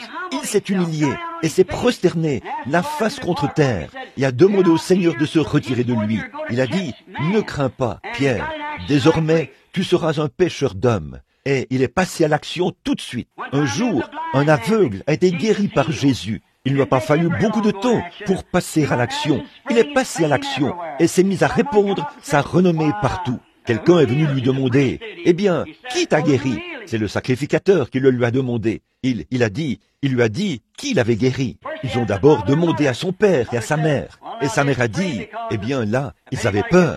Parce que si quelqu'un confessait Jésus, eh bien, on allait l'exclure de la synagogue. Et ils ont mis la responsabilité sur leur pauvre fils. Ils ont dit, il a de l'âge. Interrogez-le. Et il a dit, c'est un certain Jésus de Nazareth qui m'a guéri. Il a dit, eh bien, donne gloire à Dieu. Il a dit, nous ne savons rien de ce Jésus de Nazareth. Il a dit, c'est un pécheur. Ne lui donne aucune gloire. Donne toute la gloire à Dieu. En fait, nous ne savons pas d'où il est. Eh bien, cet aveugle leur a posé une très bonne question. Et il a dit, c'est vraiment étrange. Vous êtes tous les conducteurs spirituels d'aujourd'hui. Et cet homme a ouvert mes yeux aveugles. Et je suis né aveugle. Pourtant, vous ne savez pas d'où il est. Vous voyez, ça, c'est étrange. Puis-je dire la même chose? Le même Dieu a promis de venir sur son Église en ce dernier jour. Et ils n'ont pas la réponse. Celui qui reçoit a la réponse. Il a dit, s'il est un pécheur ou pas, je ne sais pas. Mais je sais une chose, j'étais aveugle et maintenant je vois. J'étais pécheur autrefois. Je suis sauvé par la grâce de Dieu. Je sais que quelque chose m'est arrivé. Il s'est passé quelque chose. Vous pouvez appeler ça de l'exaltation ou vous pouvez appeler ça comme bon vous semble. Mais cela m'a sauvé il y a une 30aine d'années et ça va de mieux en mieux. Alors je m'en réjouis. Quelqu'un m'a dit, tu es devenu fou. J'ai dit, eh bien dans ce cas, laissez-moi tranquille. Je suis mieux comme ça que comme j'étais avant. Donc laissez-moi comme je suis. Je me sens mieux. Je suis mieux comme ça. Je peux en faire davantage. Oui, monsieur. Il est passé à l'action tout de suite. Oui, monsieur. Il a répandu sa renommée partout. Les gens, à la Pentecôte, dès qu'ils ont vu que Dieu avait tenu sa promesse, Jésus avait dit, « Voici, je vous enverrai la promesse, l'Écriture, la promesse de mon Père, qui doit venir sur vous. Mais restez. » Ce qui signifie attendre. Attendez dans la ville de Jérusalem jusqu'à ce que vous soyez revêtus de la puissance d'en haut. Pas jusqu'à la première ligne de prière ou la première fois où vous y allez, mais restez simplement là jusqu'à ce que cela se produise. Vous voyez, jusqu'à ce que, pas un jour, 2 jours ou 10 ans, mais jusqu'à ce que cela arrive. Restez jusqu'à ce que. Et quand ils ont été remplis du Saint-Esprit, ils sont tout de suite passés à l'action. Ils sont allés dans la rue. Et là, ils poussaient des cris, dansaient et se conduisaient comme des gens ivres. Ils parlaient en d'autres langues. Oh, comme ils étaient emportés. Ils sont passés à l'action tout de suite. Dès qu'ils se sont humiliés, ils sont entrés, ont fermé la porte et se sont attendus à la parole de Dieu. Oh, que de choses nous avons vues, mes amis. Je sais qu'il se fait tard. Et je ne veux pas vous retenir plus longtemps. Mais écoutez, ce que nous avons vu au cours des dernières années devrait nous faire passer à l'action, chacun de nous. Cela devrait nous faire passer à l'action. Quoi? Tout d'abord, nous rendre respectueux, humbles et actifs. Et que nos cœurs brûlent d'amour, faisant de notre mieux pour amener un monde perdu. Et nous voyons les signes que Dieu, pour autant que je sache, ça va même jusqu'au tout dernier signe que l'Église recevra avant que le feu tombe du ciel. La même colonne de feu qu'on a vue là-bas dans le désert, la même qui a jeté Saint Paul à terre, c'est la même qui s'est laissée photographier ici même et qui accomplit les mêmes choses qu'elle accomplissait là-bas, le même Messie. Si vous mettez la vie d'un plant de citrouille dans un plant de pastèque, ça produira des citrouilles. Si vous mettez la vie d'une vigne dans un poirier, ça produira des raisins. Parce que c'est cette vie-là qui est à l'intérieur. Et si ce que nous voyons et connaissons, des milliers de gens dans le monde entier savent cela, la science l'a confirmé, et partout, des photos ont été prises. C'est ici même, en ce moment. C'est vrai, très vrai. C'est ici même, en ce moment. Et si cela ne produit pas le même genre de vie que lorsque c'était dans la personne de Jésus-Christ, si cela ne produit pas la même chose dans son Église, alors c'est faux. Mais si cela produit la même vie, alors c'est forcément la même colonne de feu qui conduisait Israël. Elle nous conduit au pays promis. Il y a plusieurs demeures dans la maison de mon Père. C'est la promesse qu'il nous a faite. Et elle nous conduit là-bas. Et nous la voyons pleinement confirmée. La parole de Dieu manifestée. Les boiteux marchent, les sourds entendent, les aveugles voient, les morts ressuscitent. Les pensées du cœur ne peuvent pas être cachées. Elles sont exposées. Les œuvres même, qui l'a faite? Qu'est-ce que c'est? Un homme? C'est le Messie. C'est le Messie, Dieu, le Saint-Esprit, la même personne. Cela devrait mettre, au lieu que l'Église pentecôtiste cherche à critiquer cela, elle devrait passer à l'action, partout, avec humilité et amour. Essayons de faire voir cela à des gens perdus qui se meurent. Nous devrions respecter cela. Nous devrions avoir de l'amour pour lui, nous humilier, être respectueux et passer à l'action, comme ces séraphins l'ont fait, avec respect et humilité. C'est clairement confirmé. Cela nous a été promis dans les derniers jours. Et voici, c'est là. Nous voyons cela. Jésus l'a dit. Il a dit que cela arriverait. Voici, c'est là, juste avant que ce soit brûlé. Ce signe de sa venue prouve que sa venue est imminente. Cela pourrait se produire d'un moment à l'autre. Je ne vois rien qui puisse faire obstacle à l'enlèvement de l'Église maintenant même. Eh bien, la marque de la bête est de l'autre côté. Souvenez-vous, voyez, l'apostasie, elle vient en tant que l'Église. Un instant, là, peut-être que j'ai dit quelque chose. C'est comme ça que je vois cela. Vous voyez, regardez bien. Mot à mot, c'est déjà accompli. Cela devrait nous faire passer à l'action. C'est tout à fait vrai. Nous devrions ramener chaque âme perdue dans le royaume de Dieu. Chaque âme que nous pouvons ramener, car un de ces jours, vous les amènerez, et ça ne servira à rien. La porte sera fermée. Personne ne pourra plus entrer. Oh, il se peut qu'ils soient emballés mentalement, qu'ils soient enthousiastes, qu'ils poussent des cris, qu'ils sautent en l'air, et qu'ils prétendent ceci, vous savez. Mais quand la Vierge endormie est venue acheter de l'huile, elle ne l'a pas obtenue. Avez-vous déjà vu une époque, dans toute l'histoire de ces derniers jours, y a-t-il déjà eu un temps où les presbytériens, les luthériens et tous les autres essaient d'accepter le message pentecôtiste? Qu'est-ce que Jésus a dit? Alors qu'il venait acheter, c'est à ce moment-là que l'épouse est entrée. La Vierge sage est entrée. Elles n'ont pas obtenu cette huile. Elles ne l'ont pas obtenue. C'est tout. C'est ce que dit l'Écriture. Et vous voyez ces signes et ces autres choses. Tout est fin prêt pour sa venue. C'est à la 7e veille qu'il vient. Certains se sont endormis à la première veille, la 2e, la 3e, la 4e, la 5e. Et à la 7e veille, un cri s'est fait entendre. Voici l'époux qui vient. Le 7e âge de l'Église, c'est la veille, l'âge qui voit cela. Et ceci, c'est l'âge de l'Église de Laodicée, à la fin de cela. Amen. Oh, c'est... Pourquoi ne vous réveillez-vous pas, vous les saints du Seigneur? Pourquoi sommeiller alors que la fin est proche? Mais souvenez-vous, dans l'âge de Laodicée, l'Église deviendra tiède. Il a dit, parce que tu dis que tu es riche et que tu t'es enrichi. Puis il a dit, tu ne sais pas que tu es nu, aveugle, pauvre, misérable, et tu ne le sais pas. Il a dit, je te vomirai de ma bouche. Et nous voici à la fin de toutes choses, à la fin de l'histoire, à la fin de la civilisation. Vous pouvez le voir. Regardez dans la rue. Je parlais au chauffeur de taxi qui m'a emmené ici. Il a dit, eh bien, le seul moyen pour moi de savoir si quelqu'un est étranger ici, c'est quand je vois cet homme se conduire de façon sensée. Voyez? Bon, c'est l'un de vos chauffeurs de taxi qui a dit cela. Il a dit ce n'est pas seulement ici, mais c'est partout.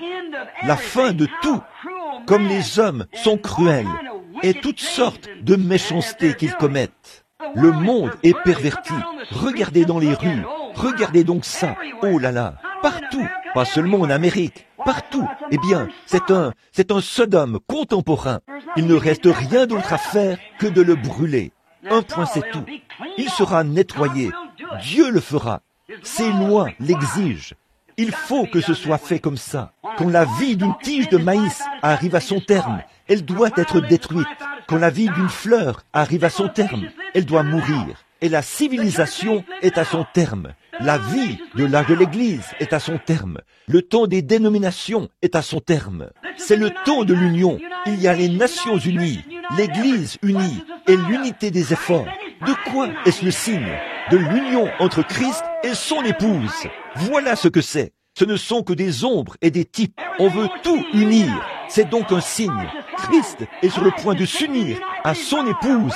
Un souper des noces qui aura lieu dans le ciel. Alors, cela devrait pousser l'Église à passer à l'action. Quand nous voyons que ces signes sont proches. Oh là là! Toutes ces choses sont des signes pour nous, partout. Oh, nous devrions passer à l'action. Nous, tout comme Ésaïe le prophète d'autrefois, nous voyons le sort réservé aux hommes qui s'élèvent. Nous voyons ce qu'il en est de ces organisations qui arrivent sur la scène et qui disent, eh bien, puisque vous ne faites pas partie de notre organisation, vous n'êtes même pas du nombre. Nous voyons ce qui leur arrive. Qu'est-ce qu'ils perdent? C'est tout comme s'ils sont frappés de la lèpre du péché, d'incrédulité. Ils lâchent prise quant à la parole de Dieu. Certains de ces gens essayent, ils échangent, ils lâchent prise quant à la parole. Elles échangent contre des credos. Qu'est-ce qu'ils obtiennent? Un plat de lèpre. C'est vrai, comme Osias autrefois, qui avait essayé de prendre la place d'une fonction ointe.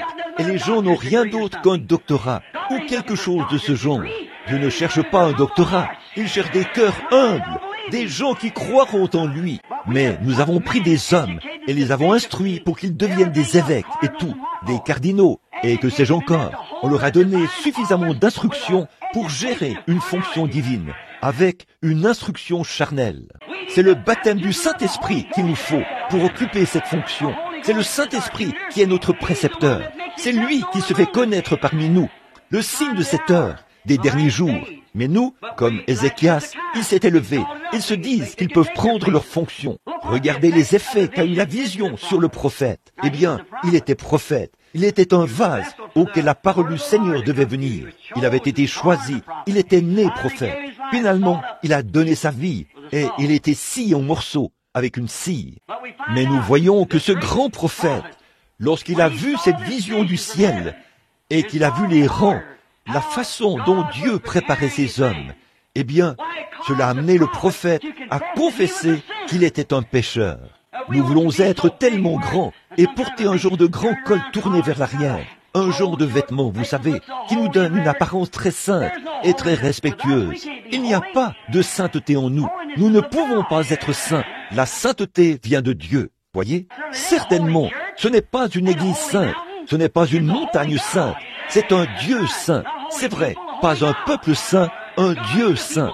C'est Dieu dans le peuple. Pierre, parlant de la montagne de la transfiguration, l'a appelée la montagne sainte. Ça voulait dire que le Dieu saint était sur la montagne. Regardez cela maintenant, vous voyez? Mais là, c'était un Dieu saint. C'est la présence de Dieu qui rendait cela saint. C'est la présence de Dieu au milieu de nous maintenant qui produit la sainteté. Pas ma sainteté, pas la vôtre, mais sa sainteté. C'est sa présence qui produit la sainteté. Nous devrions nous humilier, nous couvrir par respect, par humilité, et dire, Seigneur Jésus, reçois-moi dans ton royaume. Sa sainteté, pas la nôtre, le Saint-Esprit. Le prophète a confessé, cela lui a fait dire, je suis un homme dont les lèvres sont impures. Un prophète. Oh Dieu, il nous faut une autre vision comme celle-là. Quand il a vu là-haut, là, qu'il a vu cette puissance purificatrice de Dieu. Maintenant, regardez bien ce que Dieu a fait. Il a envoyé l'un des séraphins qui a pris une pierre ardente sur l'autel avec des pincettes, l'a mise dans sa main, est venu relever la tête d'Ésaïe, lui a touché les lèvres et a dit, ton iniquité est partie. Et là, Ésaïe a appris une autre leçon. Je vais peut-être ajouter ceci. Ce n'est peut-être pas très à propos, mais je crois que ça l'est. L'avez-vous remarqué? Dieu purifie ses prophètes par le feu, pas par la théologie ou par un livre quelconque. Voyez? Il purifie son peuple par le feu, par le Saint-Esprit et le feu, non pas par la déclaration des credos ou par des livres ou quelque chose que vous devez apprendre, une série de prières et tout. Il les purifie par le feu pris sur l'autel. C'est comme ça qu'il met l'homme en ordre. Oui, oui, monsieur. C'est comme ça qu'il a purifié ses prophètes du début, quand 120 personnes étaient dans une chambre haute. Le Saint-Esprit est descendu et des langues de feu se sont posées sur eux. Ils ont été purifiés et prêts pour le service. C'est comme ça que Dieu purifie, non pas par des apprentissages en vue d'obtenir une licence en lettres ou un doctorat en théologie ou en philosophie, mais par le fait de recevoir du ciel le feu sacré qui ôte de vos lèvres le mensonge, qui ôte de vous tout ce qui est charnel, qui consume ces choses, ces impuretés du monde, et qui met sa présence là, à l'intérieur, et qui vit à travers cette personne. Le feu sacré, voilà ce avec quoi Dieu purifie son Église. Ésaïe a appris cela. Nous devrions l'apprendre, que Dieu ne purifie pas par la connaissance, il purifie par le feu. Vous voyez ce qu'il est, un prophète mis en ordre. Donc, il a purifié ses lèvres, il a enlevé son iniquité. Puis, après qu'il a confessé et qu'il s'est humilié, il a dit, « Je suis un homme dont les lèvres sont impures. » Quand il a vu la présence de Dieu. Me suivez-vous? Qu'est-ce que nous savons maintenant? Nous sommes dans la présence de Dieu. C'est vrai, nous y sommes assis en ce moment même. Est-ce que nous ne pouvons pas comprendre cela, mais en ce moment même, nous sommes dans la présence de Dieu. Nous voyons Dieu. Croyez-vous qu'il est ici? Il est certainement ici. Je suis votre frère. Mais il a dit, les œuvres que je fais, vous les ferez aussi. Est-ce bien ce qu'il a dit? Très bien. S'il est ici, son esprit est ici. C'est ce qui le constitue. Alors, si nous pouvons nous abandonner et nous débarrasser de nos propres pensées, exactement comme ceci n'a pas de pensée, alors une autre voix peut parler à travers lui. Voilà la manière de faire. Si nous pouvons nous vider, c'est ça le secret. Débarrassez-vous de vous-même. Alors Dieu, débarrassez-vous de vos propres pensées. Débarrassez-vous de vos propres manières de faire. Puis laissez Dieu agir. S'il est Jésus-Christ, le même hier, aujourd'hui et éternellement. Croyez-vous cela? Croyez en lui maintenant même. Et voyez si c'est bien le cas. J'ai observé ce jeune homme qui est assis ici, juste ici devant moi. Vous n'avez pas de quart de prière. Si Dieu me dit pourquoi vous êtes assis là, le croirez-vous? C'est un problème spirituel. Vous êtes vraiment confus et vous ne savez pas quoi faire. Si c'est vrai, levez la main. Très bien, tout est terminé. Prenez la parole. Prenez ce que j'ai dit. Tout est terminé. Croyez-vous cela? Cette dame de couleur qui est assise juste là, au fond, et qui le regarde. Vous souffrez du cœur. Croyez-vous que Dieu va vous rétablir? Certainement. Croyez-vous? Très bien. Vous pouvez obtenir votre guérison. Croyez-vous qu'il est le même hier et cet homme, l'homme blanc qui a la main levée? Croyez-vous que je suis le prophète de Dieu, son serviteur? Je ne vous connais pas. Vous m'êtes inconnu. Avez-vous une carte de prière ou autre chose? Vous êtes juste un homme qui est assis là. Très bien, monsieur. Vous avez une tumeur à la gorge. C'est exact, pas vrai? Croyez-vous que je suis son prophète? Croyez-vous en moi de tout votre cœur? Vous avez autre chose. Vous avez un fardeau sur votre cœur. C'est au sujet d'une petite fille. Votre petite fille. Elle a une main malade. C'est exact. Est-ce vrai? Il y a une bonne connexion. Un instant. Vous n'êtes pas d'ici. Vous venez du Connecticut. Et votre nom, c'est Wilson. Votre prénom, c'est Hart. Hart Wilson. C'est tout à fait exact. Est-ce vrai?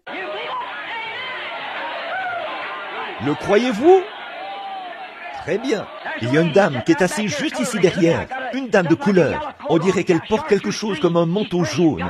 Oui, vert chartreux. Elle est en train de prier. Avez-vous une carte de prière? Vous n'avez pas de carte de prière? Vous n'en avez pas. Croyez-vous que je suis son serviteur? Je vous suis totalement inconnu. Nous sommes de deux races différentes. Mais vous êtes en train de prier. C'est vous, oui. Croyez-vous que Dieu peut me dire quel est votre problème? Vous avez une tumeur. C'est exact. Vous avez aussi quelque chose à cœur. Vous priez. C'est au sujet d'un ami qui a un problème de rein. Si c'est vrai, levez la main. Très bien. Maintenant, vous pouvez recevoir ce que vous avez demandé. Je mets votre foi au défi. Qu'est-ce que c'est? Quand le prophète a vu qu'il était dans la présence de Dieu, il s'est humilié. Regardez, d'abord, il s'est humilié, et ensuite, le feu l'a purifié. Et après que le feu l'a purifié, c'était désormais un Ésaïe purifié. Quand il a entendu la voix de Dieu dire « Qui marchera pour moi ?» il est passé à l'action. « Me voici, envoie-moi !» Oh là là! Quand la pierre ardente toucha le prophète, le rendant aussi pur qu'on puisse l'être, quand la voix de Dieu dit, qui enverrai-je? Il répondit, Maître, me voici, envoie-moi. Amen. C'était l'appel d'un Ésaïe purifié. Après que le Saint-Esprit l'avait purifié, il n'avait pas besoin d'expérience de séminaire. Il n'avait pas besoin d'expérience qui venait des livres. Il avait été purifié par le feu de Dieu et appelé à passer à l'action. Qu'était-ce? Quand il a vu Dieu agir, il est passé à l'action. Nous voyons Dieu agir.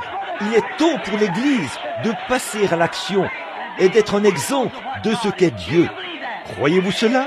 Combien veulent confesser toutes leurs fautes et toute autre chose maintenant et dire « Oh Dieu, purifie-moi, guéris ce jeune homme ». Quand la pierre ardente toucha le prophète, levons-nous. Je vais m'arrêter ici, il se fait tard. Croyez de tout votre cœur maintenant. Je veux que vous courbiez la tête. Souvenez-vous, après qu'il a vu Dieu, le revoilà. Amen. Maintenant, tout peut arriver. Tout peut arriver.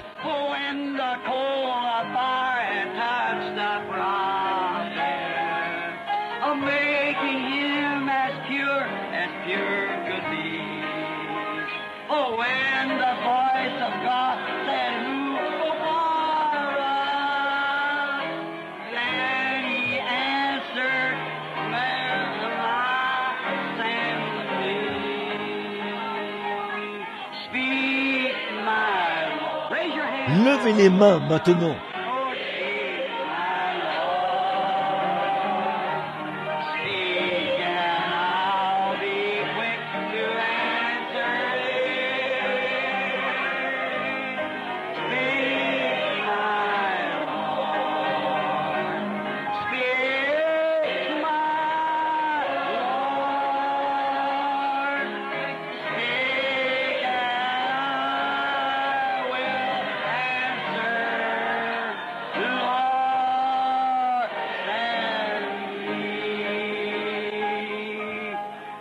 Millions now in sin and shame are dying. Look on your streets.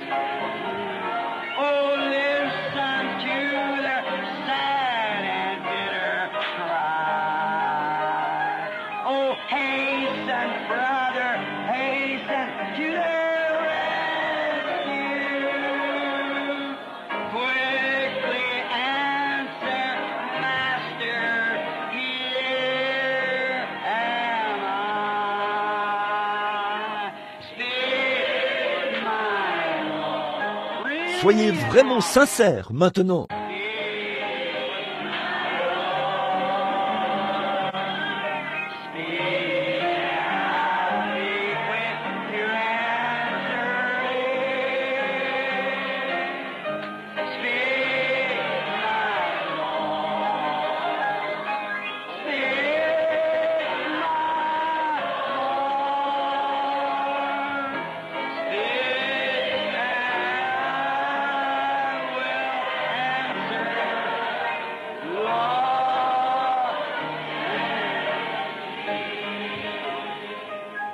Posons nos mains sur notre cœur pendant que nous fredonnons.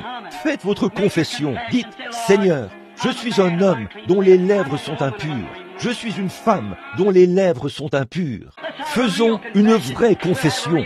Nous aurons un vrai réveil. Soyez purifiés pour commencer. Regardez bien, le prophète devait être purifié pour commencer. Le feu l'a touché, puis il est passé à l'action. Seigneur, mets du zèle dans mon cœur. Mets en moi quelque chose que je n'ai pas, Seigneur. Mets ton amour et ton feu en moi, puis envoie-moi. Maintenant, faites votre confession. Croyez Dieu de tout votre cœur.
who'll go for us? Then he answered, Master, here stand we. Maintenant, laissez Dieu parler à votre cœur en ce moment. Soyez très humble, doux, respectueux dans sa présence.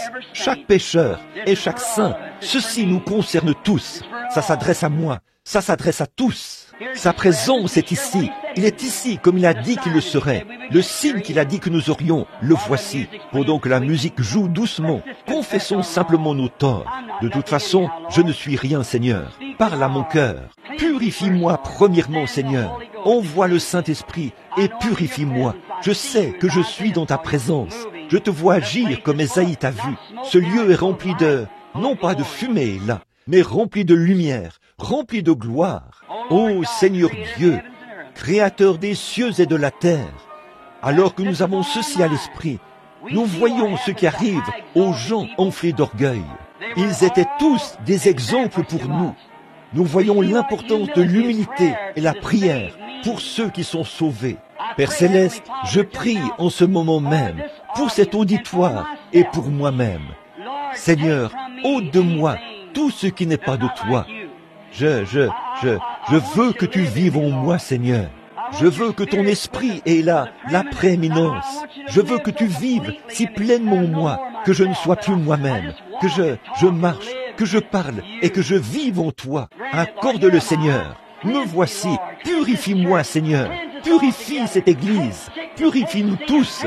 Ôte la maladie, ôte le péché, ôte l'incrédulité, ôte le doute, ôte toutes ces choses. Que le Saint-Esprit vienne maintenant avec une pierre ardente prise sur l'autel, une nouvelle étincelle de la Pentecôte, et purifie chaque cœur qui se trouve ici. Accepte-nous, Seigneur. Nous sommes à toi. Nous te croyons. Accorde-le, Père. Speak, my Lord, speak, and I will answer, Lord, send. Tous ceux qui veulent, qui voudront, qui ont consacré de nouveau leur vie à Christ, maintenant même, et vous qui voulez vous consacrer dans sa présence. Si je me mets à dire ce que j'ai vu, cela concernerait tout le monde qui se trouve ici maintenant, je crois. Je vous connais. Vous savez qu'en tant que serviteur de Christ, je ne peux pas me tenir ici et dire cela sans que cela soit vraiment partout. Vous êtes maintenant même en état de déclencher une nouvelle Pentecôte. C'est tout à fait vrai, mes amis. Humiliez-vous. Couvrez votre face. Couvrez vos pieds. Approchez-vous simplement de lui. Prosternez-vous. Faites votre confession et croyez. Voulez-vous faire cela? Si oui, levez simplement la main. Alors que nous chantons, parle Seigneur. Priez maintenant.